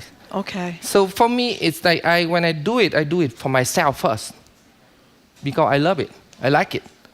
I'm not thinking I open it just because the James Beard at war, because any at war, or anything about that. I do it because I need to survive over here. You know what's interesting, by the way, before, and then we're finally going to hear what you brought with us. You were an urban design person, an architect, a person we've had on the show from Celeste and La Royale and Esmeralda, Juanma Calderon and Marie Rondeau. He was a filmmaker. He's my friend. Before, he's a both of them are just wonderful people. Yeah. He was a filmmaker, now nominated as one of the best restaurants in America. I mean, it's interesting. You have a beautiful smile too, by the way. Thank you. In any case, what'd you bring with you here? Here, for drink, we have a Shiso Seka. It's a very popular drink in what is it? Cicada. Shiso Seka. And what is it? It's a coffee. With condensed milk or no? Slightly condensed milk and the main sea salt. Can you explain to Marjorie? Didn't know. I've been to Asia a number of times. Didn't know. She didn't know about the whole condensed milk thing. Explain why. Yeah. So basically, we during the war with the France, after that with American war in Vietnam, we Vietnamese we're very poor because we don't have fresh milk. But how we preserve the milk? So we make the condensed milk with sugar and milk, and then keep it longer. It lasts longer. Lasts longer. So preserve it, and then that's the concept come up with the coffee and condensed milk. A little bit of sweetness, but how about the sea salt? Why do you add the sea salt? Oh, that's a long story, but actually the basic is that I went to the middle of Vietnam, and there's a couple who live in the front of ocean, and they have a really tiny house like this. And a couple very happy to make the coffee for everybody every day. And then I taste the coffee, say, what is that? And she told me that when they roasted the coffee beans, they put a little bit salt and maybe a little fish salt inside. Wow. Interesting. Okay, let's taste it. All right, let's taste it. Let's taste it. We're Okay, talking so to Vincenzo Lei, who is nominated as one of the best emerging chefs in America. Semi-final round, James Beard. Tomorrow, the field will be narrowed, and we hope Mr. Lei here makes it to the next round. He's putting ice in a mixer. Yes, it was like he's making a cocktail. And the James Beard Award, I mean, for people that win it, that's a big, huge deal. You get massive publicity all across the country, and people that haven't heard of you, oh my goodness, look at you. You're like you know. Well, he is not like that. He is. He's doing it. He's doing it. Shaking the cocktail. She's never tasted anything like this I told before. the people whenever they working behind the bar, behind the kitchen, it's kind of the performance. It is a performance. This is my performance here. I like it. I like the way you move. You know, speaking of performance, well, we'll get to that in a minute. Let's taste this drink here. Okay, but taste the drink. I'm going to live in the moment, Vincenzo. Okay. I'm talking to him. What do you mean? Okay, so thank you. Thank you very look how much, beautiful Vincenzo. that It is. is gorgeous. Mm-hmm. That is gorgeous. Okay. Well, what do you think? Delicious. That is really delicious. Tell us what it's called one more time, It's Vincenzo. almost like a coffee milkshake. What is it called again, Vincenzo? Shisho shaker. That's not going to happen here. I don't have to worry about drinking the rest of my coffee now because I've got this coffee, which is much better. So, Vincenzo, while you're making that drink, we're not going to get to the other drinks, but what are the other two containers? What are the other drinks you brought? Oh, okay. So, and then I have a... Whoa, where's my coffee? Oh, sorry. Just so distract me. You're gonna love this. What are the other ones? Another one we have Thank you. tea. It's called lemongrass ginger tea. Thank you. So we brewing the ginger and fresh ginger and fat lemongrass, and then we mix with a little bit local honey. It's kind of medicine. And what's the third thing there? This one we have our own hot sauce with the spring roll. Okay. Ooh. The hot sauce I made it for New England too, because I use a lot of apple, New England apple, to ferment it. This coffee, which I cannot pronounce, is It's fabulous. delicious. It It's is fantastic. Really good. Yes. I think we should sell this in stores so I can go buy it. But of course, I wouldn't be able to get the elbow action that Vincenzo has mixing the ice together. So tell people who may not have ever had it. That's probably not that many people, but tell me what's Vietnamese food? What is unique about Vietnamese food? The concept. There's a lot of people who my God, haven't that had is Vietnamese fabulous food. too. They The haven't tea. had Korean food. I suppose people have Chinese food, but it's Chinese American food. But tell people about the. Thank you. Vietnamese food. If you go into your restaurant, what are you going to get to try Vietnamese food if you've never tried it? Vietnamese food is very fresh with a lot of earth. Oh my God. This is great. I love lemon ginger tea. Okay, so this back for to me the is like food. perfect. Go ahead. Sorry. Let's go I ahead. need it for myself too. Okay, fine. On us. It's wonderful. You can smell a lot of ginger Yes. and lemongrass. Yes, it's fabulous. And no sugar. No sugar. No sugar. Lemon ginger is very healthy for you. Yes, and then there's local honey. Local honey. It's a really amazing drink like this, and then refreshing during the summer, and you feel It's healthy. great. Almost everything is locally sourced for you, is it not? Ideally, I hope I can do that, but sometimes I cannot do that. So But most the things. honey is local. So why don't you tell us what you brought? Oh, this is Jim wants to food. eat something. That's the All right, bottom all right, line. all right. He's- It's a good he's time hungry. for people to take break for get lunch. Okay, Yeah, that's a good okay. idea. Live in the moment. That's Live in my the moment, motto. that's yes. right. In a moment. Okay. Okay. You So know, we while you're doing this, by the way, before you explain what that is, one of your skills, and you have many, Vincenzo, is we watched you cut a chicken blindfolded this morning on Instagram. Here's sound from that video. Again, it's Cicada Coffee Bar's Instagram. Vincenzo showing us how to cut a chicken blindfolded. We would not suggest you do this, while offering some insight on what makes the chickens in Vietnam taste better than chickens here in the U.S. Here's Vincenzo. I really like chicken when I was little. I ate a lot of chicken because chicken is so tasty. But chicken in Vietnam is so amazing because it's a free range. They can go out, they having sex, they have friends, they eat good food, and they have good life. Did you ever see chickens have sex? I did. And how was that? Many times. Oh, you did? So the male, right? Yeah. Jump into the female. Right on top there. Yeah, right on top. Yeah. Just second. Yeah, and they seem to enjoy it. Do you not get that sense? Very enjoy it. They do. So do they taste different? Wait a second, let's stay on the When you have a sex, blindfolded you have thing. supposed to we be do. having enjoy it. But I want to know if they taste different because they have happier lives. Chickens in Vietnam taste different? Yeah. They Yeah. do? How so? Juicier. Juicier. Well, I can answer There that you go. too. They're smiling right before they're slaughtered, obviously, based upon The muscle, their life the experience. muscle is very dense. Exactly, I'm sure it is Yeah. there, Vincenzo. Yeah. So why do you bother cutting a chicken blindfolded? I was a little nervous watching that. Why do you do that? What's the point of that? I live in the moment. I heard that. You live in the moment. I That's came to the restaurant in the morning and I go to basement and there my coworker still doing things and say, hey, my coworker boiled chicken for me because I love eat the whole chicken. And I saw the chicken and I say, let me do something fun.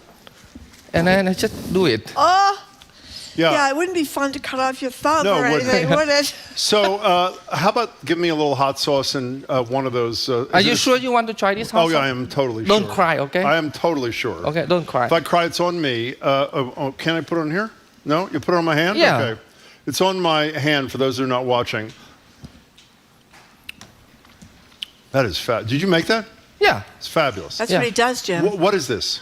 So we have a salmon spring roll. Wow. We have a mushroom spring roll and we have a duck spring roll. Salmon, please, sir. Spicy or non-spicy? Spicy. Come on, Okay, Vincenzo, here we go. This is really. a cashew sauce. Get with the program here, yep. And then the Which salmon is the salmon one, right here? Yes. Thank you. You make these? I didn't make it. Who made them? Michael Walker. Who is Michael Walker? Does he work with you? Uncle Fook and also Miss Ling. Okay. Yeah. I'll have the vegetable one, please. But I trained them to make it. You did? They're beautiful. So they're beautiful. You want salmon or something? Vegetable. I'll have the vegetable Okay, one. this is a mushroom. Thank you. Mushroom. Perfect. Okay. Look at these, how So pretty it's these mango, are. noodle, rice noodle, and mushroom, and Thai basil, and cucumber. Wonderful. So, by the way, the spring roll is great. The sauce is spectacular. I mean, just spectacular. I know this is a hard question to ask somebody who owns a business. People don't like your place. They love your place. Yeah. I'm not exaggerating. I drive down Prospect Street every single night on the way home. I have never driven past Cicada where there's not a line out on the street. It can be pouring. It can be snowing. The other day, I think I told you this when I knew you were coming on. It is totally pouring. An Uber or Lyft driver stops blocking traffic right in front of Cicada. Two people get out in the pouring rain and stand in line in the pouring rain waiting to get into your restaurant. That must make you feel good, no? In the moment, I mean. How would you get into a restaurant? You have to wait in line. Yes. Exactly. Yes. That's So- a problem too, because I don't want the people waste. No, you don't. I don't want the people waste their time, but how can I do that? No, you can't. What else do you serve besides these spring rolls and the coffee and the tea? And what other kind of food do you serve in this place? We did so different seasons. We did serve different food, but right now we serve like sushi rice with the baked salmon, Kia salmon, and mushroom, and also duck. We have a noodle. We have a sandwiches, Vietnamese sandwich bánh mì. A banh mi is best. Yes, we have some appetizer, the eggplants, green pepper salads. We have different things. Are you about to expand into Bow Market? I read somewhere, I think, too. Are you about to have another place? Yes? No? Yes, but I don't think I want to open now. Right. Do you want to talk about it now or not?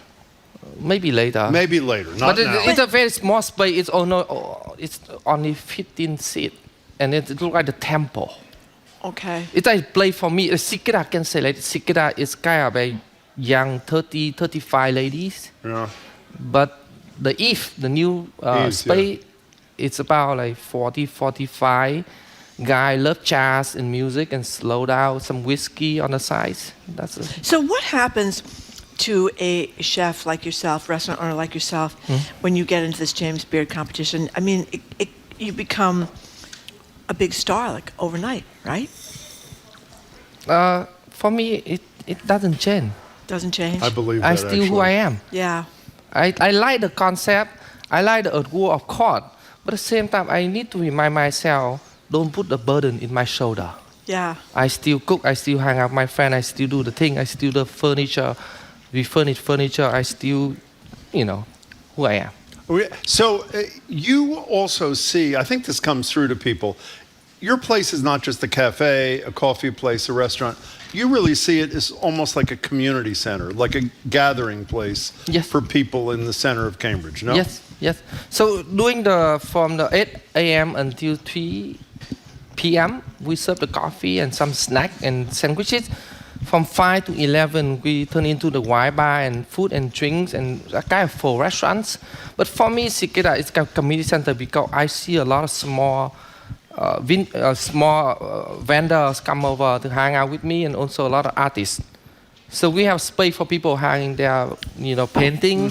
And also I love the photographer come hang out with me, take a lot of photos. So for me, it's the concept of coffee shop in Vietnam or in here, it should be like the place that people get a connection. People hang out to know each other about the city, to know about what's going on.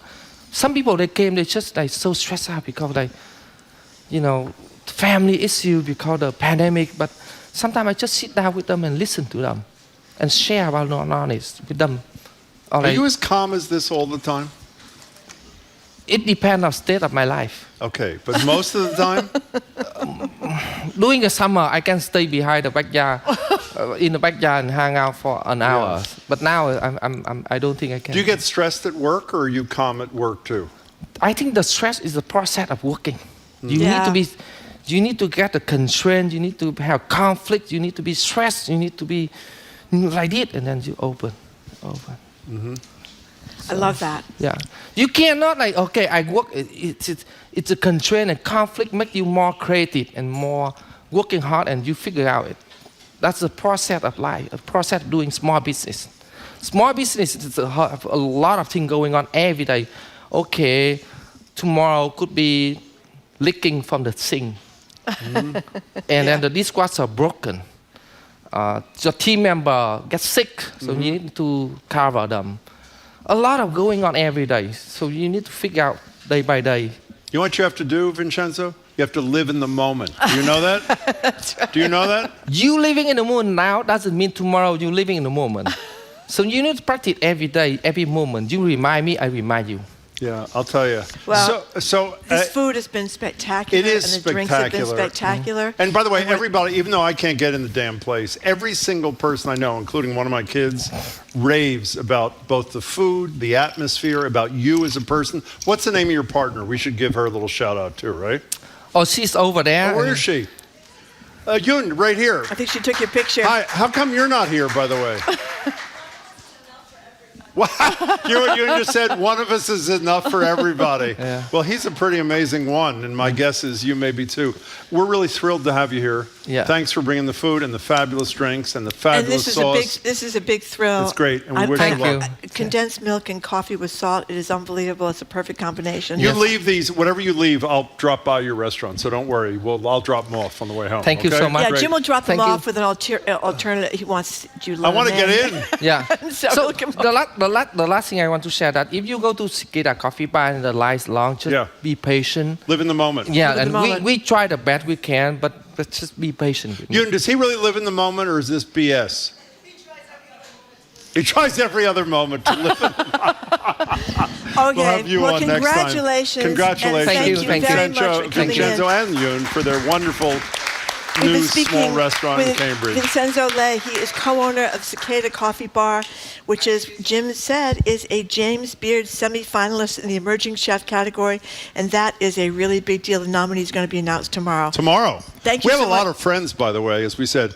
The people from Lower Al, which is Juan Ma Maria, Rachel Miller from Nightshade Noodle Bar, Tracy Chang from Pagu, a whole ton of people from our community are in the national semifinals. We hope they make it to the next round tomorrow. Boston is making its mark. It is indeed. As a food hub. Indeed. Anyway, coming up, GBH Executive Arts Editor Jared Bowen is here to give us the latest on Michelangelo's David. Is it porn or is it not porn? And why the mayor of Florence is getting involved in Florida's latest brouhaha. You're listening to Boston Public Radio 89.7 GBH, broadcasting from the Boston Public Library.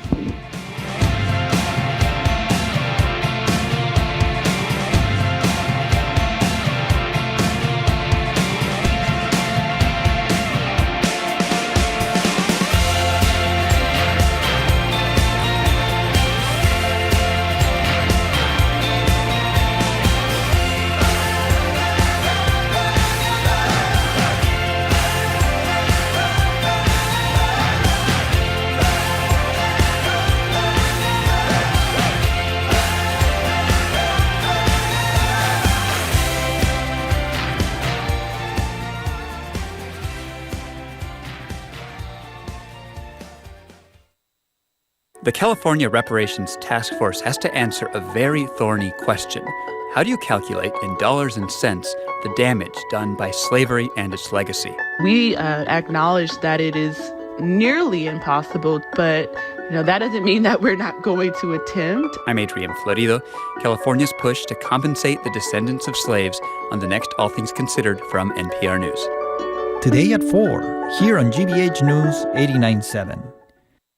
Support for GBH comes from you and the Umbrella Arts Center, presenting the world premiere of Middleton Heights by Hortense Jurado, the wry tale of a Midwestern Filipino immigrant family in pursuit of the American dream, March 31st through April 23rd, theumbrellarts.org.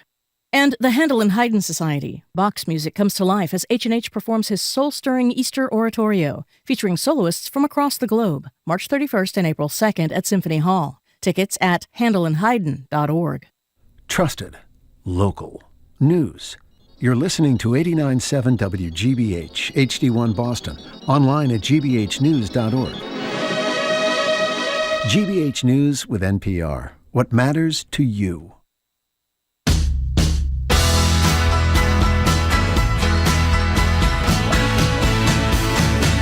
Welcome back to Boston Public Radio. Jim Browdy and Marjorie Egan. We are streaming, and we're live at the library, obviously. Streaming at Facebook and YouTube at facebook.com/GBH News and youtube.com/GBH News. And by the way, we should have said this before. The fabulous coffee Marjorie and I are both drinking, I think, well, Jared's not yet, he may in a minute, is called Sea Salt Shaker. That's the ice version. It's great. The food is great. Cicada on Prospect Street in Cambridge. We're joined now by Jared Bowen. Jared Bowen is the host of Open Studio on GBH. He's the executive arts editor too.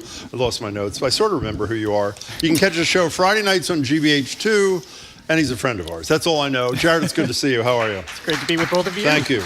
So, Jared, we talked last week with our listeners about something that just seemed totally crazy to me, that a principal, they're of course denying this is the reason, but it seems as a principal of this elementary school, a charter school that was centering on classical studies and liberal arts, got rid of the principal of that school because parents complain that Michelangelo's David, one of the most famous pieces of art in the world, is pornographic. Now the Italian mayor's gotten involved in Florence, which is where Michelangelo is. But what does it say about the state of affairs that parents would call this statue an artwork of this caliber? Well, pornography? This is the new generation of the culture wars. We have myriad stories to talk about right now about how this is happening in all different forms, and we'll probably talk about this, whether it's Dolly Parton or it's books or it's Michelangelo's David statue. So to remind people, and I know you just talked about this on Friday as well, there was a school in Florida that does have a Christian affiliation, at least when they started. I don't think they have it anymore. But they teach liberal arts, as you mentioned, and they have this course on classical art, and Michelangelo's David, which is up there on the screen, been around for quite a long time. People are very familiar with this piece as part of this class discourse and curriculum. And so this teacher showed it without getting parental permission. So this is what the principal of the school is saying, is it's okay to include this. We've taught this before, but because you didn't get the permission of the parents, it's outlawed. Other people are now saying, within their school district, other people are now saying this is the growing culture wars, this is censorship. We're seeing this more and more. But there's a lot of question about why an image of a centuries-old statue can't be taught in class, and one of the three parents who complained called it outright pornographic. Can I just say something respectfully about this? It has nothing to do with the parents at all. It was a convenient, as soon as one parent complains, the DeSantises, the real DeSantis and the generic DeSantis wannabes, decide to use that parent as an example of parental rights are being violated, which, as you say, is part of the culture war phenomenon after the Glenn Youngkin campaign in Virginia. And this is not just, you said people are familiar, this is arguably the most recognizable statue in the world, I would say.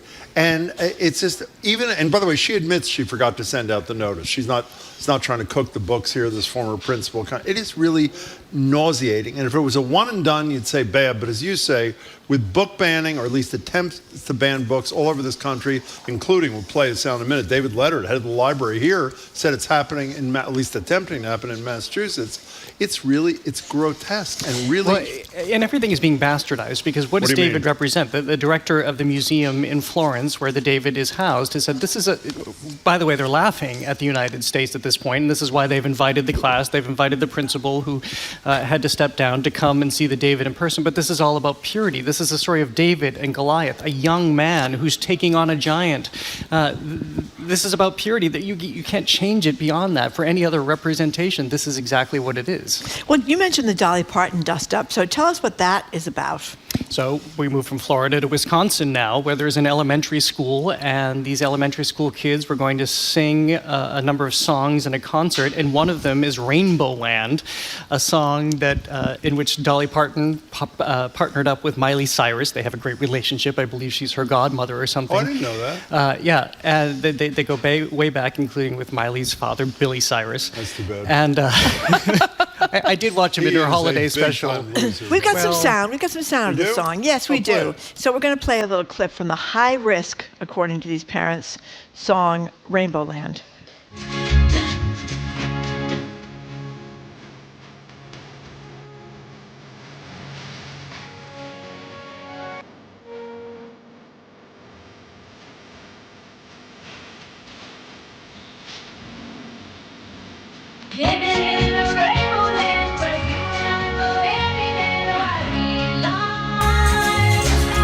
That is a great threat to America's children. Yeah. It's pretty obvious. What was the objection? Living in a rainbow land where you and I go hand in hand. Okay. So apparently this is also a school where the teachers are not allowed to wear the rainbow flag because it may signal LGBTQ rights and support.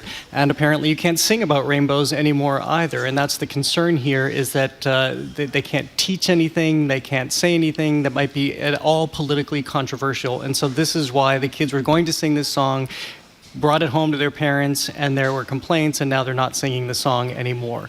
I mean, you've got to have a lot of courage to take on Dolly Parton at this point, who is basically the last person standing, who everybody in this country absolutely adores, practically. And you interviewed her for which there's no your, division. for your TV show, and you loved her. And she's very careful too. And I recognized that after interviewing her, that she is very careful to be as open and as accessible as possible to everybody. She doesn't want to sow division. She doesn't want to get political. She just wants people to love. And she believes in a higher power. She believes in God. She believes in blessings. And she just wants that to be part of who she is and what she can give back to the community at large. But that's not happening here. And so you think, well, is Over the Rainbow, Somewhere Over the Rainbow, going to be banned as well? That's right. That'll be next. It has this historic association with Judy Garland, and LGBTQ people dream about a life over the rainbow where the skies are bluer and Who knows you can have what the Scarecrow was doing. the happier life that you want. But this is where we're headed, where everything can be parsed and then eviscerated. Do you find in your research, you're an arts guy, you're the executive arts editor, I don't know if you know, at GBH. I've heard. That when a conservative politician, this is one of my theses that I've been running with for decades, when a conservative politician expresses, how should I put this, heightened interest in genitalia, what do you generally conclude about that particular politician? Well, going back to my early days, I think that there's a deep-seated interest in that usually comes out about 6 to 18 months later with the investigation. We understand, yes, well, that tracks. Exactly. But I mean, that is not an idle comment. There is often a connection between personal perversion of a sort and unhealthy obsession with David's penis in this particular statue. Would you not agree? I have seen it more than once. Thank you. The statue. The story play. I've seen the statue. I bet you have. Exactly right. But can we just mention, are we talking about the books next too? Sure, go ahead. Yes. If people don't understand what's happening, as you mentioned, David Leonard, the head of this library, is talking about, there is a huge increase in the number of books that are being banned right now. It's increased about 700 to 800 just since 2021. And we're talking about books that deal with segregation, again, about gender issues and sexuality. that this is becoming the norm because 60% of the books that have been banned in this country are affiliated with school classrooms and school libraries. So this is closing in, and it's kind of funny to think about the David in one case, and it's kind of funny to think about Dolly Parton in another case, but when you start to look at this in totality, we need to have heads up here. Well, yeah, Toni Morrison, I mean, The Bluest Eye, one of the classic books, The Handmaid's Tale, Margaret Atwood, I mean, that was been around since, what, the 70s, I think? And we had women dressing up in The Handmaid's Tale to protest all these crackdowns on abortion, too. It's about the basically enslavement of women, which some would argue is around the corner in certain degrees. Anyway. Right in the Supreme Court. Yeah. You know, one last thing about this book banning thing. What I think David Leonard said to us, but I know that virtually everybody else who's spoken about this in an impassioned way says the difference between efforts at book banning now and what we grew up with 20, 30, 40 years ago is how organized it is in most of those cases historically there were individuals or small groups of individuals in a set community, but they say there's the same language. It's almost like they're submitting a form complaint, for lack of a better expression. So it's really an organized movement around the country, no? Well, it's so much easier because we have social media now, so it can be constructed and it can be waged that way. And the next thing they do, by the way, is the funding. They go after the funding. We saw that happen with Mapplethorpe and in the 1980s, and they wanted to pull government funding from museum exhibition. I mean, the joke's on them now. There's not a lot of government funding in the arts in this country, so a lot of it comes from private philanthropy. But when do they start to target the private philanthropists? And when does it become too hot for them to suddenly give to museums or theaters or academic institutions that support the arts? Can I change the subject for 1 second? I don't generally like sweet drinks. I love this Vietnamese coffee. It's really good. Condensed milk and salt and salt coffee. And condensed milk. I'm getting a buzz from the coffee, so Really it's fabulous. caffeinated. Highly caffeinated, which I love. Can we change gears to an upbeat and talk a little Stephen Sondheim for a minute?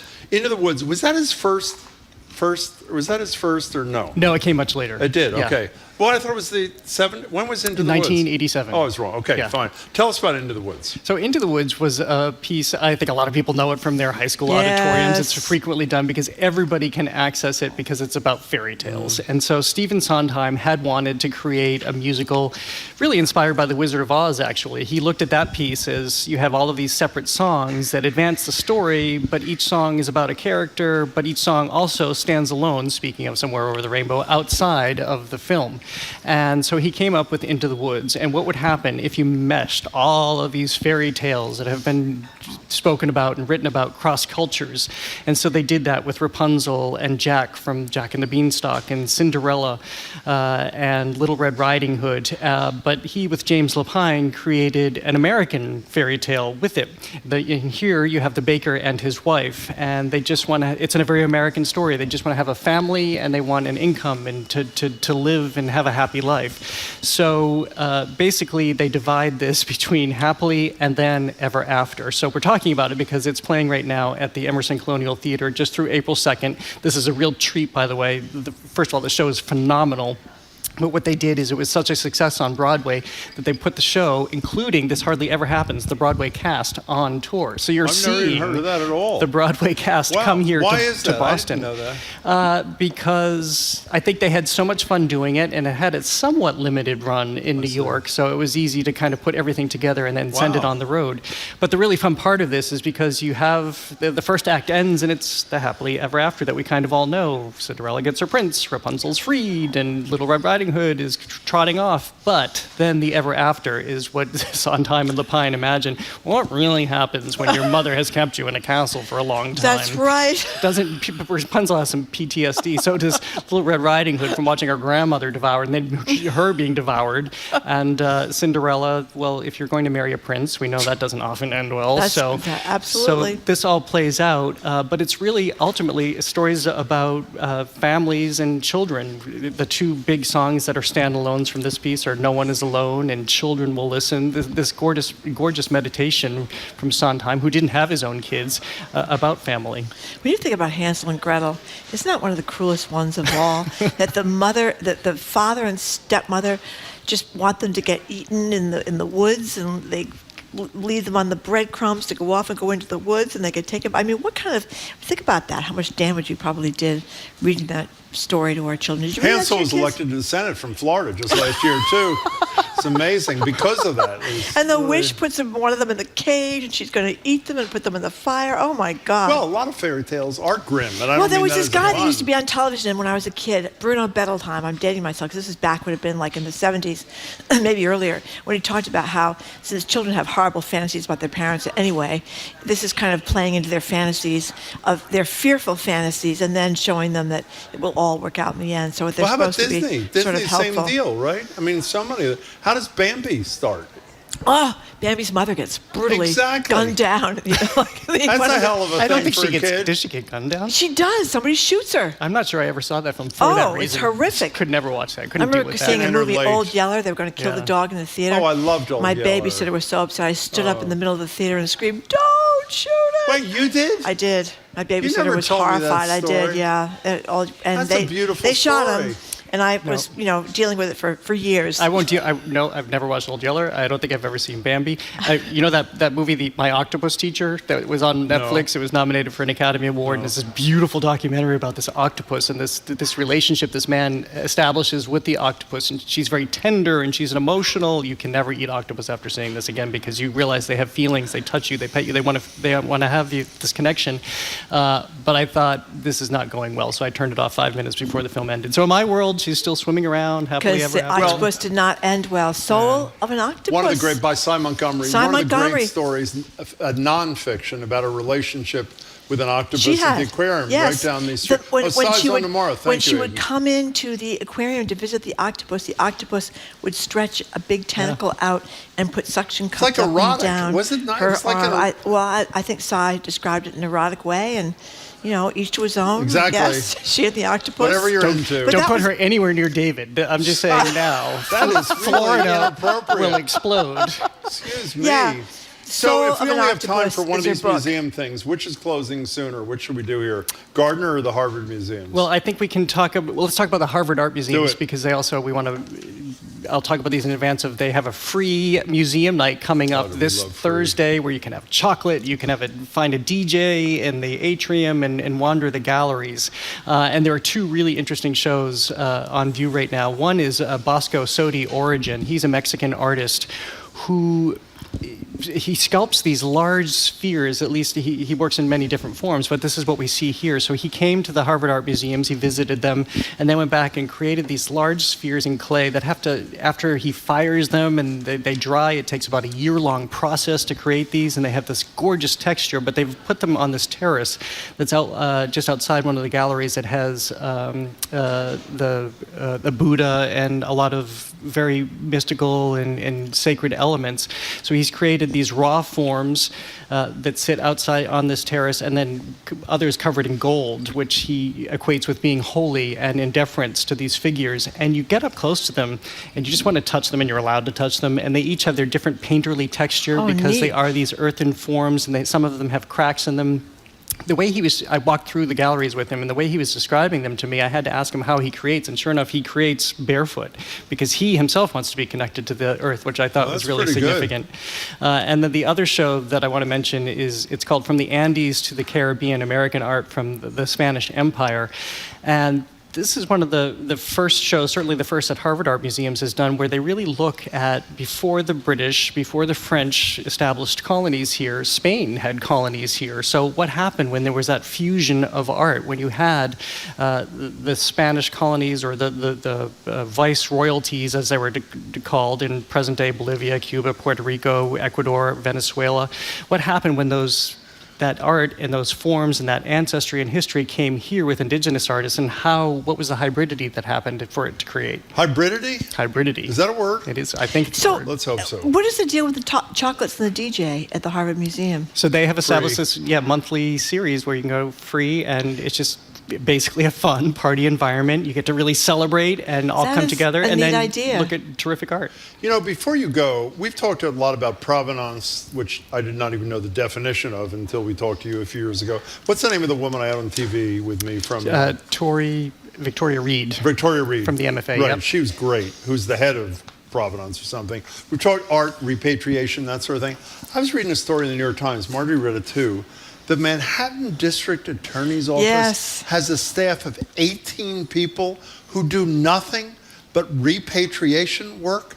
That's unbelievable. It is, considering where they started in 2010, having just one person 18 people in that office. Yeah. So what's going on in that front? Give us a quick summary of what the kind of thing they're dealing with. Well, because I think you can be thankful for social media a little bit, because everything is so more readily available now, including pictures. I mean, one of the pieces I think I think that their office has repatriated is a sarcophagus that they saw Kim Kardashian posing next to at a Met Gala, and somebody else saw that and said, "Wait a minute, I know about that. That didn't come in legally." Yeah, and they, sure enough, they went back through the records and recognized that this is in the museum and it wasn't rightly purchased, and so it went back.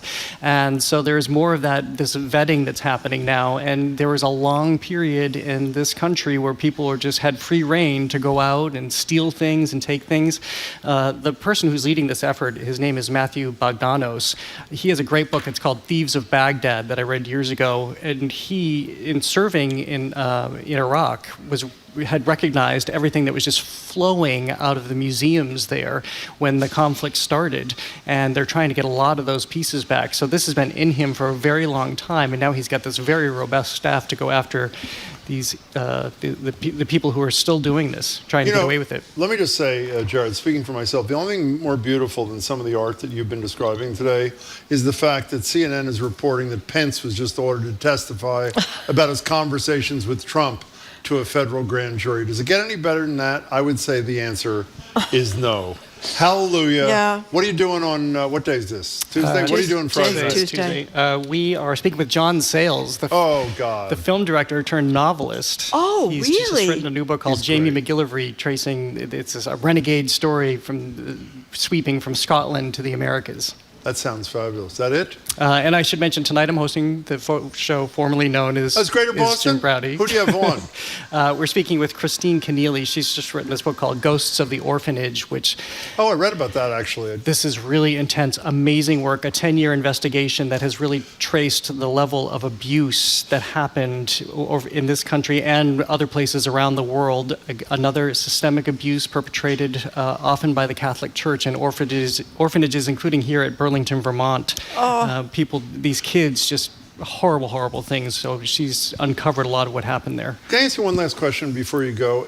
I'm sure you're asked this question repeatedly, so I'll ask you here.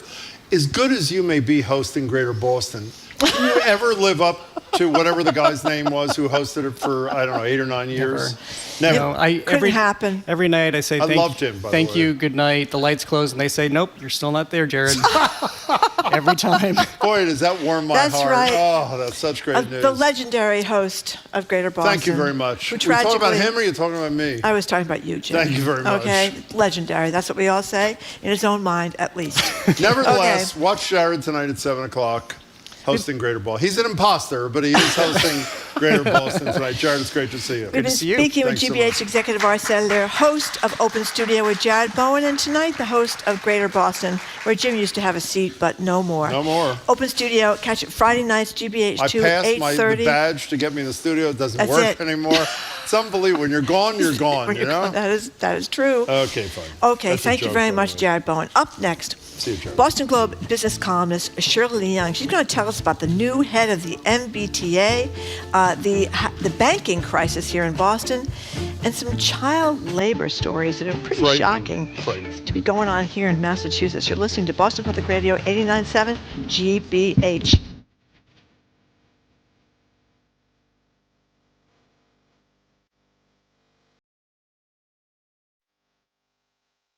The quality local news and thoughtful conversations you hear each day on GBH are made possible by listener contributions. When you become a GBH member or leader, you join a community of supporters who share a passion for lifelong learning. As patrons of the Champions or Beacon Circles, you also enjoy benefits that bring you even closer to the heart of GBH's mission to educate, entertain, and inspire. Check out all the different ways you can make an impact at gbh.org/growtogether. Funding for our programs comes from you. And Lexus Broadway in Boston, presenting My Fair Lady from director Bartlett Shear and Lincoln Center Theater, who brought you The King and I and South Pacific. My Fair Lady comes to Boston this April. More at lexusbroadwayinboston.com. And Walden Local Meat, 100% grass-fed and pasture-raised beef, pork, and chicken, and seafood from local farmers, hand-delivered to your door. committed to supporting local food for communities. Membership options and more at waldenlocalmeat.com.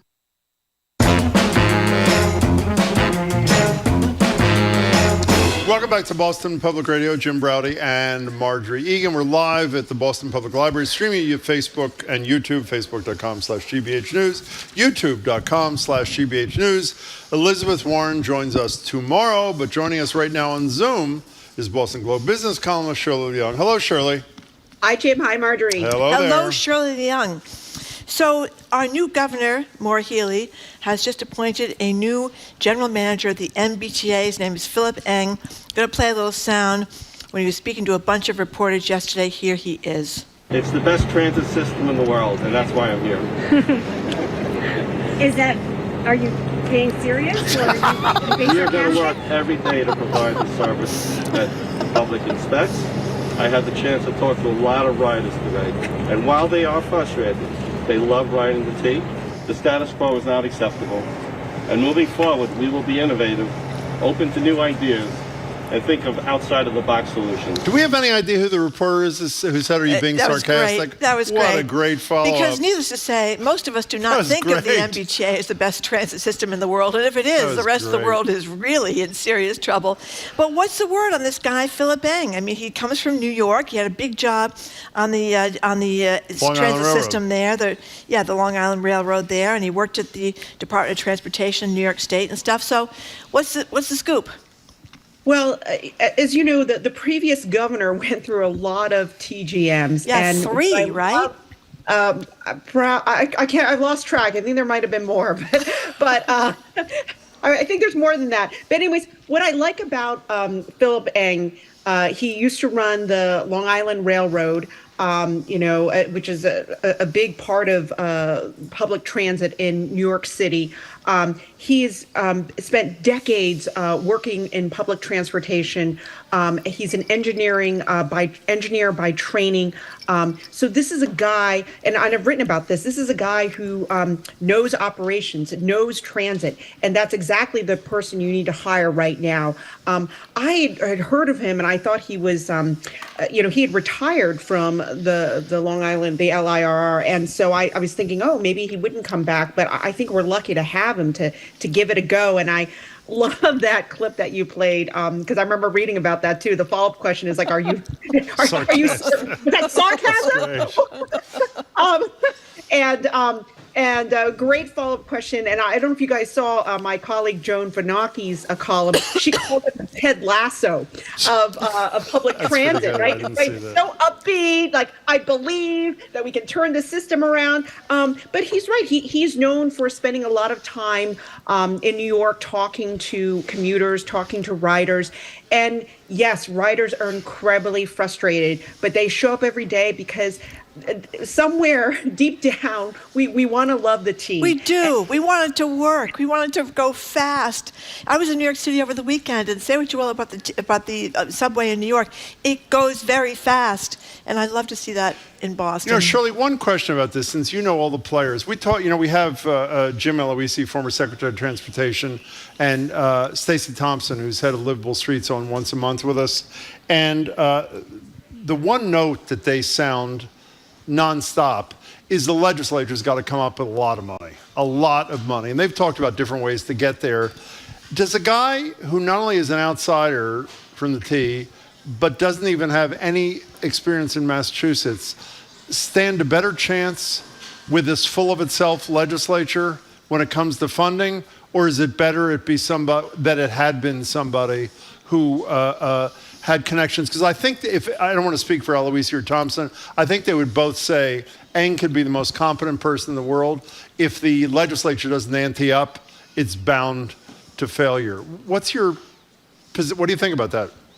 Well, I think with a new administration, right, it's a chance for Governor Healey to make another case for the T and to advocate for even more money. And then there is the millionaire's tax, which will provide more funding. But as we know, right now, the ridership is not on the T, on the subway is not is not returned to pre-pandemic levels, and part of that is the new hybrid workplace.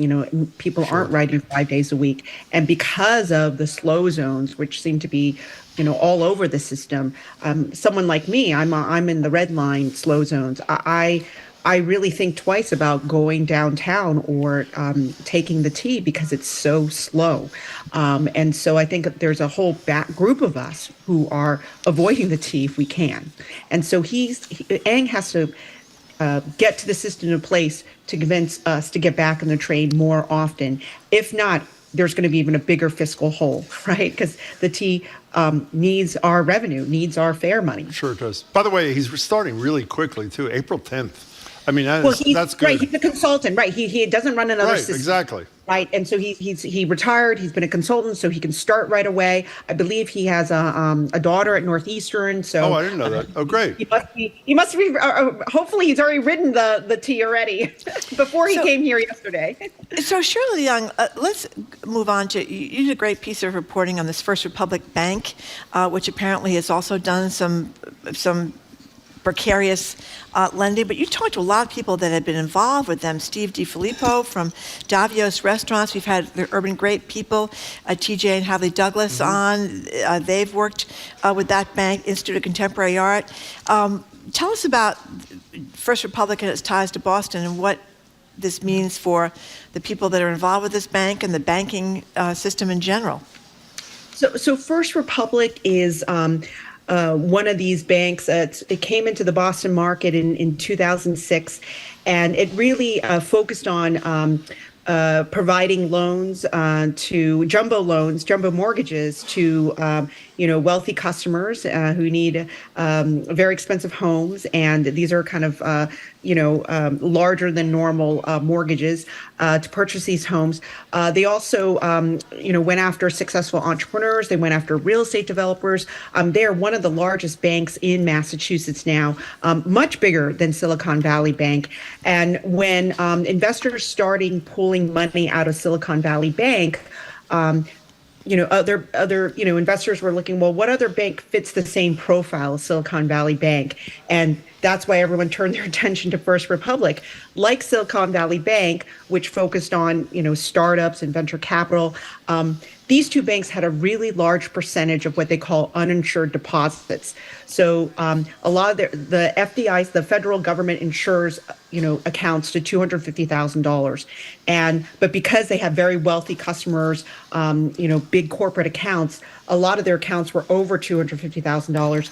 So a place like First Republic, I think 68% of their deposits at the end of last year were uninsured. So that means if customers decided to withdraw their money right away, they might be in trouble, and that's what's happening right now.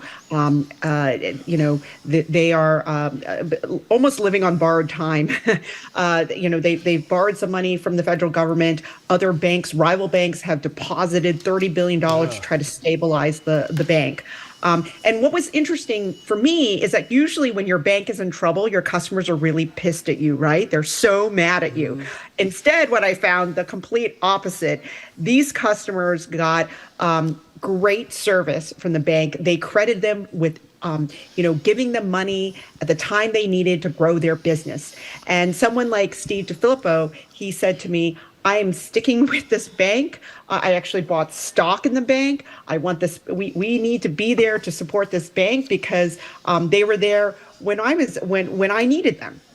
Speaking of Steve DiFilippo from Davio's, I think I got this right in your piece. Tell me if I read late last night, so I don't know anything about banking at all, and I know you do. I think DiFilippo told you that while he's got a ton of money in First Republic, he divides it up into accounts that are all less than $250,000. I assume people know that's the cap for the FDIC insurance. Obviously, in terms of Silicon Valley, the Biden said we're going to guarantee all of the deposits in the bank. Why doesn't every wealthy person do exactly what DiFilippo did, even if it means they have to have 1,000 accounts of $249,000? Some readers wrote in, it's like, are you sure he's doing this right? I think you can open multiple accounts, but you have to have different ownership. It could be like it can't be the same. It could be per restaurant, like the way he figured it out. So not every, maybe it's his account, his wife, his kids, each restaurant, but I don't think that applies to everybody. But he has somehow figured it out. But I talked to a developer, John Davis. He remains a customer of First Republic. John started first working with First Republic in 2009 in the throes of the Great Recession, when nobody would lend him money to in the real estate business, and so and they did, and they worked with him, and they've helped him grow his company. John Davis helped develop the Omni Seaport Hotel, and so I said, he's like, listen, I have multiple, I have relationships with multiple banks, but I do plan to stick with First Republic. He has like a money, they help manage his money, I think he's got like a checking account, money market. Think about a lot of these companies have corporate accounts where they do payroll, so there's a lot of money there. So can we switch? We spend almost all our time discussing unimaginably horrible things happening around us in our country. The headline of a great op-ed by someone from the Center on Labor and Economics at Harvard Law School today, Terry Gerstein, who I don't know, said, "Are we actually arguing about whether 14-year-olds should work in meatpacking plants?" There was a great story in the Globe following another great story in the Times shortly before. By the way, it's not in some other place. It's also happening here. Underage kids, mostly migrant kids, working in roofing, meatpacking plants, fish plants, some of the most dangerous occupations. What's going on? And it also said in this Globe story that one of the reasons we have fewer kids is because we have fewer large factories and meatpacking plants. Yeah. And maybe if we had more of them, they'd be working there as well. But anyway, go ahead, What's Shirley. going on, Shirley Leon? Right. So this, actually, there've been on the national level, there have been quite a good stories. The New York Times did a story because, there was a line in their piece it was where they found underage children working in dangerous conditions in every single state, in the U.S. And I think it made Katie Johnston wonder, well, where in Massachusetts? And indeed, her kind of most heartbreaking example was teens working in the fish factory, right? Yeah. Slipper machines and sharp knives, incredibly dangerous conditions, and they were not documented, and really basically the staffing agencies, like in other parts of the country, they just looked out the other way. I mean, the New York Times story, do you remember the kids working in Cheeto factories, right? And they would get sick taking in the fumes of the powders. And so these kids would work all night, and then they would go to school. And they're falling asleep in class. Directly, right. Yeah. And then Katie Johnson talks about baking dinner rolls that are sold at Walmart and Target. Yeah. I mean, that's what's crazy is that these aren't they're working for some of the biggest and most profitable companies in America. Yeah. And the companies, the bigger companies will say, we had no idea. We use a third party staffing agency, and then you talk to the staffing agencies like, oh no, we're above board here, so nobody takes responsibility. And you're right, Jim, it's outrageous. What we're starting to see is some states are actually legalizing or making it easier. Sarah Huckabee Sanders, the great Sarah Huckabee Sanders, the new governor of Arkansas, is making it easier to hire under 16-year-olds instead of making it harder. She was bragging about it, remember, in her State of the Union it's incredible speech. Yeah, it's incredible. I mean, what we need to fix immigration system. They do. We on this. I didn't realize this until I read Katie's story. We do allow kids as young as 14 to work, but not in meat factories. Exactly. Kind of very low risk drugs. I'm thinking like probably scooping ice cream or something like that.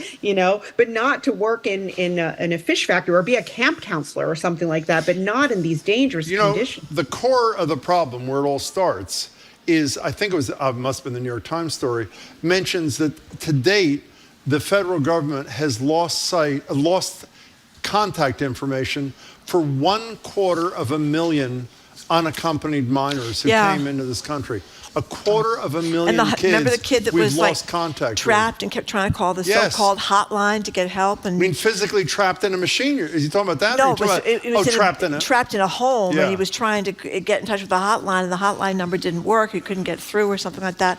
It was really, really horrible. Shirley, we're short on time, but I got to get this. You have to get this out of your system, Jim. I know I do. This story. Jim owns a Tesla. No. I'm not talking about the EVs. We'll talk about the EV charging another day. Okay. Is that okay with you? Jim is very upset about it. This story about the landlords complaining about the rent control bill, it is if, I've had this discussion with Marjorie about 1,000 times, there is not something called rent control. It is dependent upon the statute.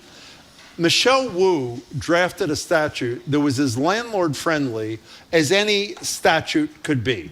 It said that you can raise rents up to 10%, and the Globe story mentions virtually no landlords who are complaining about the proposal ever raise rents by 10%, so that's obviously not the problem. They're really concerned that it's going to limit development. This one guy, Pursley, who I've had some dealings with, says he may not be able to do business here anymore because you can't do new development. Well, it turns out she exempted new development for what is that? How many? 3 years? 15 years, I'm sorry. And the takeaway from this, the business community, I do not, is they can't even focus on the content of what she proposed because they're so up and every one of them, their complaint in the Globe story is it isn't what she filed, it's what's going to happen after they get their foot in the door. What's your reaction to this reaction? Well, we've talked about the first. I actually feel that Mayor Wu's proposal is quite modest. It is. I think it doesn't go far enough. I'm not sure how big of a difference it will make. And but the landlords and the real estate industry are up in arms about this very modest proposal. I think the story said that the average rent increase over a 10-year period was like 4% or something like that. It was well below the cap that she's proposing. And the other thing, it was a very good story by my colleague Andrew Brinker. The other thing is, if you're a landlord and you have a good tenant, you would never raise. Exactly. You either don't raise the rent at all, right, or raise it very little because you want to keep your good tenant. But I do think what Mayor Wu and advocates are trying to guard against is the really bad landlords, right? The ones, yes, the people quoted in Andrew's story, did not raise the rent that much, but there are landlords who do, and so she's trying to protect tenants from the bad landlords. Before you go, since Marjorie thought I was going to squeeze the EV thing in, I would like you to talk to Aaron Pressman, your colleague, and make sure this is not a typo in his EV story. Let me read you this line. With or without Tesla, yes, Marjorie, I have a Tesla. Charger availability will be improving dramatically in the next few years, Aaron Pressman writes. Massachusetts is getting federal grants, including $60 million from the Infrastructure Act to build, you ready for this? Dozens more fast chargers. We're going to take $60 million not gonna get far. and build a couple of dozen chargers? That's got to be wrong, right? I will ask Aaron so we can discuss next God. time. It seems like every time Aaron writes about EVs, it's bad news. Like, what is it? I was surprised at the double-digit prices, right, for the cost of electricity. I was like, whoa. Well, it's being passed along, obviously. And if you have a car that charges slowly, like most cheaper EVs do, and you happen to be at a charger that charges by the minute, rather than by the level of you're really screwed is the bottom line. So talk to Aaron, get back to us. We'll talk to you next week. I will. Shirley, we love you. Great to see you. Hey, Shirley, Thanks so much thank for you your very time. much. Shirley Leung. Great to see you as always. Thank you. Thanks. Bye. We've been speaking with Boston Globe business columnist Shirley Leung, and we very much appreciate her time. Up next. Do you think for $60 million we should be able to build more than dozens of I chargers? was surprised that was all 60 million. Got you was a few dozen. I figured it might be like hundreds, maybe even 1,000. But I guess I was wrong. Anyway, up next. This is a very important issue, Jim. We're getting right to the bottom of it. The rise and the staying power, You're welcome. of the Croc. Those are those pretty ugly shoes that apparently are sweeping. They swept through America during the pandemic, and they're still sweeping, and their stock is going up. Americans love their Crocs. Are you a fan, or are you sick of seeing them anywhere and everywhere? Call us or text us at 877-301-8970. This is your opportunity. I know you've been waiting to weigh in on Crocs. You're listening to Boston Public Radio, 89.7 GBH, broadcasting from the Boston Public Library.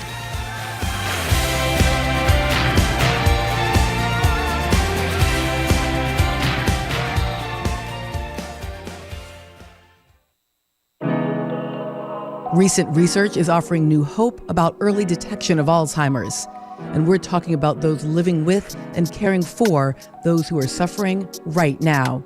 Dementia, caregiving, and loving through Alzheimer's. I'm Melissa Harris Perry, and that's next time on The Takeaway from WNYC and PRX. This afternoon at 2, here on GBH News 89.7. Our programs are made possible thanks to you. And Liberty Mutual Insurance. Liberty believes progress happens when people feel secure and exists to help people embrace today and pursue tomorrow. Learn more at libertymutual.com. And Newport Mansions. Besides Vanderbilt or Edison, how much do you know about the period that transformed America? You can learn more about this progressive period with the lecture series, The Gilded Age Years, Transforming America. More at newportmansions.org.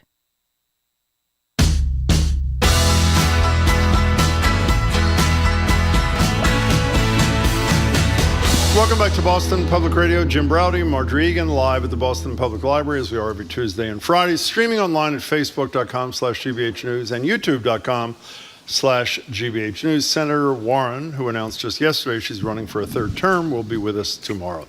Some footwear goes unnoticed, an understated afterthought to one's wardrobe. Not Crocs. They're bold, they're flashy, they're aesthetically questionable, and undeniably, I've never had them, comfortable. Sales boomed during the pandemic, as Marjorie just said, but unlike other pandemic favorites, Target, Tiger King, looking at you, I guess in Peloton too, they have not gone away. A New York Times report found that purchases of the Holy Grail of holy footwear are up nearly 200% since 2019. So what gives? Why is the long favored shoe of choice of back-of-house restaurant workers now a mainstream staple? Work from home is over, isn't it? And are there any never Crockers left among us? The number is 877-301-8970. Since we're talking about Crocs, will you give me permission to add one thing to the list, which I don't think are exploding like Crocs are? Birkenstocks. I have to say, a lot of people hate Crocs. I would say the foulest shoe wear. And you know what the only thing fouler than a Birkenstock on a foot is? What? A Birkenstock on a foot with ankle-length white socks, which is what they do in Cambridge, where I live. Yeah. It is foul. So if you want to weigh in any kind of footwear in particular, Crocs are at the top of the list, but Birkenstocks are a close second. Give us a buzz, 877-301-8970. I can see you wearing Crocs. Do you wear Crocs? No, I don't. Don't you when you garden? Isn't that what gardeners wear? No, I don't. I do have a pair of clogs. You do? I don't have any Crocs. Okay. But apparently Generation Z is all over the Croc phenomenon. They're a coveted demographic, of course. That's what retailers want. In the fall, according to this New York Times story, teenagers ranked Crocs number 5 on their list of favorite footwear brands. So there you go. They're very popular. And some people, they do these stories where people have, like, this one woman named Andriana Aline has at least 60 pairs of Crocs, and she's not the only one. I guess people buy, her son has got 20 pairs of Crocs. They talk to all these people that have multiple pairs of Crocs in different colors and different designs, and they say they're very comfortable and they're very good for flat feet. I don't know. I think they're kind of, they're not my, I don't like them. Can you explain something, even though you don't have them? Maybe you know this, if not, a caller will answer. Is it that they're comfortable, or is it that they're fashionably ugly? I mean, I don't mean that as a joke, by the way. Is that what is appeal, sort of like the offbeat, I don't know, unattractive look? But I've never worn them. But clogs are very country. We see a lot of people, nurses and physicians wearing clogs, right? I've not seen too many of them wearing Crocs. I don't know if I have. So I'm left to deduce that if you were after comfort, you would go with the clog rather than the Croc. Okay, before we get to the calls and the texts, what do you think about Birkenstocks, Marjorie? Jim, do you have strong feelings or you don't? I think that you see them and you think that person is from Cambridge. No, I mean you really do. Isn't that what you think? And what do you think about the white sock look with the Birkenstocks? Yeah, I don't know if you want to wear socks with sandals in general. Right to your ankle. It's not a good look. So. If you're going to it's got to be one or the other. Anyway, we're ready to hear your story about your passionate feelings about Crocs, one way or the other. Yes. I'd like to say something. Yes. And I'm fairly proud of this. If you lined up 100 Canterbridgians in a room, and I could not see their feet, I could just talk to them for a second, 10 seconds each, I could identify every single one who's wearing Birkenstocks. Really? I could, yeah. A lot of you're surrounded by Birkenstocks I have over there? Birkenstock Dar, is what I think it is called. 877-301-8097. I know we're supposed to be talking about Crocs, so my apologies. Okay, Scott on the North Shore, thank you for calling. Hey, Scott, what's up? Hey there. Thank you for letting me join. Sure. I am a longtime listener, first-time caller. Well, thank you so much. I think if you like Crocs, there's two things that you have to like. You have to be confident in yourself to wear them, period. Yeah. And you've got to love what you do, whether that be walking in rocky oceans or gardening or whatever. It's just, I wear them out and about everywhere, and I'm a 50-some-year-old male, and I have no qualms with them. And I've got fleece line ones, I've got regular ones, and I do not decorate them, but I'm not there yet. But they're great, and you just got to embrace yourself. Scott, what is up with the fleece line ones? Are those to run out on a short notice in the wintertime, or what's the deal? Yeah, I can wear those out to the places out and about in town and feel comfortable that I'm in the winter and I can still wear no socks. There you go. You know how to live, Scott, I must say. Thank you for your first call. Make another one soon. I really appreciate it. They're everywhere. You do notice them everywhere. They're very, very popular. I mean, their stock has gone up hugely. Their sales have gone up hugely. And lots of people seem to think that they're very good if you have flat feet. How much they cost? Do you know? Like 50? They're not expensive, right? It's a piece of plastic, isn't it? You know something? I think it's like $50 I can't believe they left this out of the story. I don't think the price is... which often sell for $49.99. It's right here, $49.99. That's pretty close to $50. That's cheaper than clogs. Clogs are much more expensive. Before we continue, Jamie, did you write this note? Okay, here's what it says. It's been rumored a member of our team, meaning someone who works for Boston Public Radio, who lives in Cambridge, has been seen wearing Birkenstocks with socks up to their ankles. Who would that be? I don't know anybody else who lives in Cambridge besides you. Well, this is really troubling. Oh, I think he's giving us a clue. I think that's a problem. Oh, my goodness. Well, he will not be here tomorrow, let me tell you that. Good luck to you. You've done pretty good work. Good luck on the next show. Hey, Karen in a car. That is appalling, by the way. Appalling. Appalling. Karen in a car, you're next on Boston Public Radio. What's up? Hi. Hey. Can you hear me? Yes. If you said, can you hear me, we can. Hi. Yes. Okay. Yep. All right. So I happen to love Crocs. I have multiple pairs. Yeah. Fleece line, regular slip-ons. The only issue is I can't wear them in the house because I have a parrot. Her name is Skittles. Wait, a parrot or a parrot? A parrot. Oh, a parrot. I'm sorry. A parrot. I thought you said a parent. Her name is Skittles, and if she sees me wearing these Crocs, what happens? She dive bombs and starts attacking my problem. feet. That's a real problem. Yes. So why is that? Yeah. I have no idea. We have two parrots, and there's certain objects that if I'm holding something, they'll like lunge at you. But the Crocs are definitely a trigger point for it's sad. our bird, Skittles. She just does not like them. Let me tell you what the good news is for you. Even though that's bad, I thought you said I have a parent whose name is Skittles. I would have said that was a real problem. Karen, we're really sorry that you have to suffer like that. But by the way, how old are the parrots? Fergie is 10 and Skittles is 8. Now, before you go away, we learned this from Jonathan Gruber and his wife, the guy from our economist friend from MIT. He told us that parrots often live to 80, and generally before you adopt or buy a parrot, you have to agree that there'll be some way to take care of the parrot when you're dead before the parrot is. Did you have to deal with that? Unfortunately, that is true. The parrots that we have will live from like 25 to 30. Oh.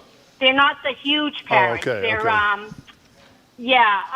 okay. But yes, that's a problem. You have to kind of find somebody to take care of them if you pass away before them. Well, good luck with the parrots and the Crocs. Thank you for the call, Kara. We have a lot of people who feel very passionately about What do this. they say? Well, one texter says, they are ugly as all get out, but perfect dog shoes. Going out in the yard with my pets, easy on, easy off. Julie from Hopedale, wearing fuzzy line Crocs in a tie-dye pattern.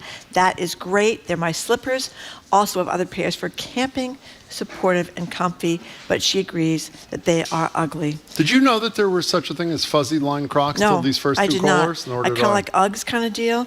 That was one of the great things about Uggs. They had that really soft line, but they were terrible for your feet. Maybe that's why people have switched from Uggs to Crocs, because they supposedly are more supportive. Okay, let's go to Steve in Taunton. Hi, Steve. Hey, Steve, what's up? How you doing? Excellent. Fine, thanks. Good. I bought Crocs years ago because I have neuropathy in my feet. And they were very roomy, and they were very comfortable. Oh, great. But they ended up giving me flat feet. Oh. So now I spent $400 on orthotics That's a problem. to fix the flat feet problem, and they charge you $50 for those pieces of crap. And I bought 10 of them at a yard sale for $5 each. Good for you, Steve. You're a frugal man. So wait a second. You can't wear orthotics in a Croc, right? Yes, you can. Oh, I didn't know. Don't they fall out? No, the Crocs are pretty well self-contained. They really encompass your foot. Oh. But all they are is just a piece of rubber. Yeah, right? They must make them for like 36 cents. Yeah, I would say it's probably true. Well, so it's the people that have texted us to say that Crocs are good for flat feet. You would argue that they're incorrect, Steve. Is that right? No. For Crocs, sandals, anything that is flat, like they are, just makes your feet flat. Oh. Okay. Press it, your feet go down. So unless you have an arch in there, so now I spend good money on arch orthotics. Very good. Okay, well, we're sorry for you there, Steve. Thanks for the call. I'm really sorry you're suffering. Now, Jamie says his 3-year-old wears fuzzy Crocs every day, loves them, the only shoes he can put on himself, no need to tie. That is a good point. You don't have to worry about tying them or even Velcroing them. Are you kidding me? Why do you think he posted this thing about his 3-year-old? Why? Because he's worried we're going to focus on the prior post and fire Aiden. That's the only reason that he is. I mean, you don't understand Jamie at all, by the way. He doesn't give a damn about his kid. This is about covering for Aiden wearing Birkenstocks with white socks. Okay. By the way, I have a long memory, you guys, Yeah. so doesn't matter. The distractions have no effect on me. Let's go to Jeremiah. Hold on. What? One of the texters says the former Provincetown leather merchant, that would be you, Jim, That's me, yeah. is biased against plastic Crocs. Why? I don't like them. You don't like them? By the way, do you like wearing plastic anyway? I mean, or rubber? I didn't know they were plastic. Goods? Well, they're rubber or plastic. There's something like that. What do you think they are? I don't know. I'm not going to buy any. I'm not worrying about it. You want to go to Jeremiah? Aiden says it's a good thing he's not taking any fashion cues from the two of us, Jim. Well, you're not going to be taking anything from the two of us. I would say pretty we're very soon, consistent. I've seen that sweatshirt on you about 9,000 times. It's What's the problem? He's wearing a sweatshirt. Jim is wearing a hoodie, sweatshirt. I am wearing. I at least am not wearing You know a why? sweatshirt to work. Because Starlight, which it says on it, is one of the great things that has ever happened to Cambridge. Okay. It's a pop-up theater in Central Square where the nauseating vote of some unelected body by 3-2 was to not license them for this upcoming summer, which is a disgrace. Okay, it's still a sweatshirt. I have a sweater, same sweater, in about 9 different colors. Okay. And I mix up the colors to be a little bit more I wouldn't go down this route if I were you. forward. Marjorie, how many public events have we gone to together in the 25 years we worked together? A lot. Let's say 1,000? 1,000. How Not many? 1,000. Okay, Maybe 500. Maybe 150. Okay, 150. Okay. You've worn the same dress, That's all right. 150 of those. Am I being unfair? That's not true. I have a summer dress and I have a winter dress. So you've worn 2 dresses to the 150. That's right. I don't want to. I'm not fashion forward. Let's face it. By the way, it's not here critical. I am. It's just factually accurate. Jeremiah in Fort Haven. Thank you for calling. Hey, Jeremiah. Fairhaven. Fairhaven. Fairhaven. Whatever. Hi, Fairhaven. No worries. Yeah, what's going on, Jeremiah? My wife is a never crocker. Oh. But she is also a Captain Planet. So What's that? I bought myself a pair. She thinks everything is sustainable. Oh, okay. Good for her. Okay. Good for her. Right. Yeah. I love it. Good. She had. So I bought a pair of the Crocs at the local thrift shop, and I skirted the law she created about never crockers. Anyway, Merrill makes a pair like the Croc that I now wear to kayak. I got the thumbs up on the plastic shoes, and they're comfortable and very utilitarian. Wow, that's a really beautiful ending to what could have been a troubling story, I Jeremiah. guess you're right about the environmental front because we're getting emails from people. Here's one that says, Crocs are the only shoe that will never decompose. So in our landfills, we will find Barbie dolls and Crocs. And the world will know how silly Americans are. I did not know that they were indestructible in the landfills. Okay, let's go to, we just talked to Jeremiah in Fairhaven. Yeah, bye, we're moving Jeremiah. on. See you soon. We are going now to Michael in Revere. Hi, Michael. Hello, Marjorie. Hi, Jim. Hey. So here's my story. I love my Crocs. Okay. They're like the open-toed kind of sandal kind. Oh, that's disgusting. Go ahead. And they still have the little holes. So in the summer you get the little air tan holes on your feet. Yeah. Oh, yeah. But I actually love them. Yeah. And I've bequeathed them to my children in my will. So the whole point is that they will, even though they'll never decompose, they'll always have an owner. Stay in the family. Well, they're probably indestructible, I would say, in general. You can also pass on that woman's parrots to your children. Michael, I have to say, open-toed Crocs on guys really doesn't do it for me. What's up with that? Well, they're just very. I tried Birkenstocks. Yeah, but I have weird shaped feet. Okay, could not wear them. They hurt me like. Well, hey. Go ahead. They hurt me. They hurt me really bad. So the Crocs were the only things that really felt comfortable. Oh, okay. Well, good. And they provide good support. They're airy. They're comfortable. You can walk in them. Yeah. Well, that's good. You can walk they're in. great. So how big a deal? I would not think that Revere would be a hotbed of Crocism, is it? No, I would say not. No. I think you'd see that more in Michael, Cambridge, thanks for your call. I'm sure Brookline. your kids are quite happy. Thank you. Andy the mailman says, What's he say? as one who is repulsed by the sight of the human foot, I'm all for Crocs as opposed to sandals. Please take note of this, Jim. Stop subjecting others to the sight of your talons in the summer months. By the way, since you didn't ask, what do I wear?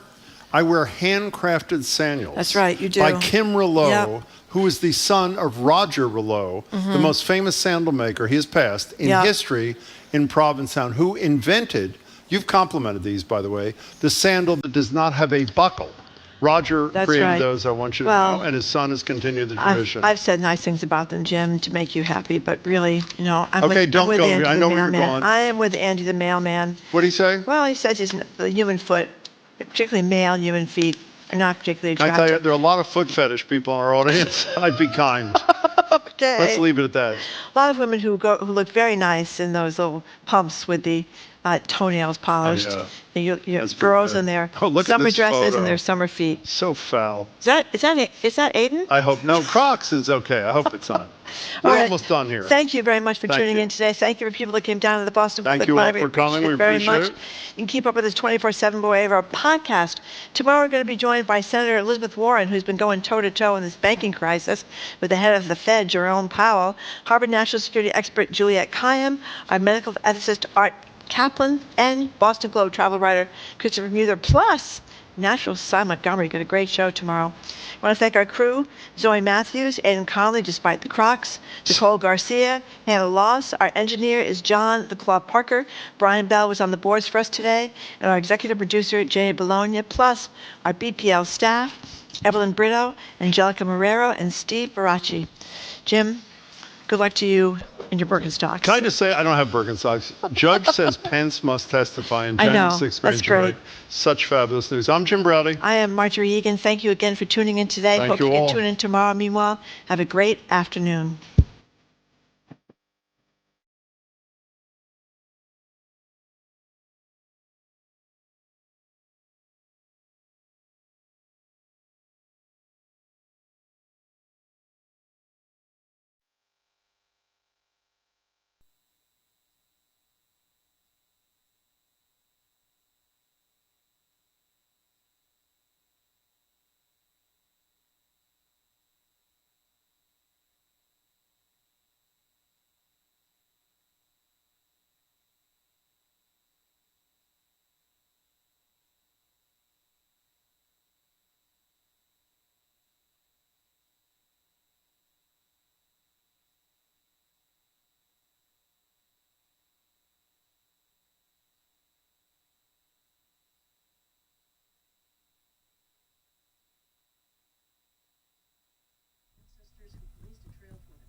Hello?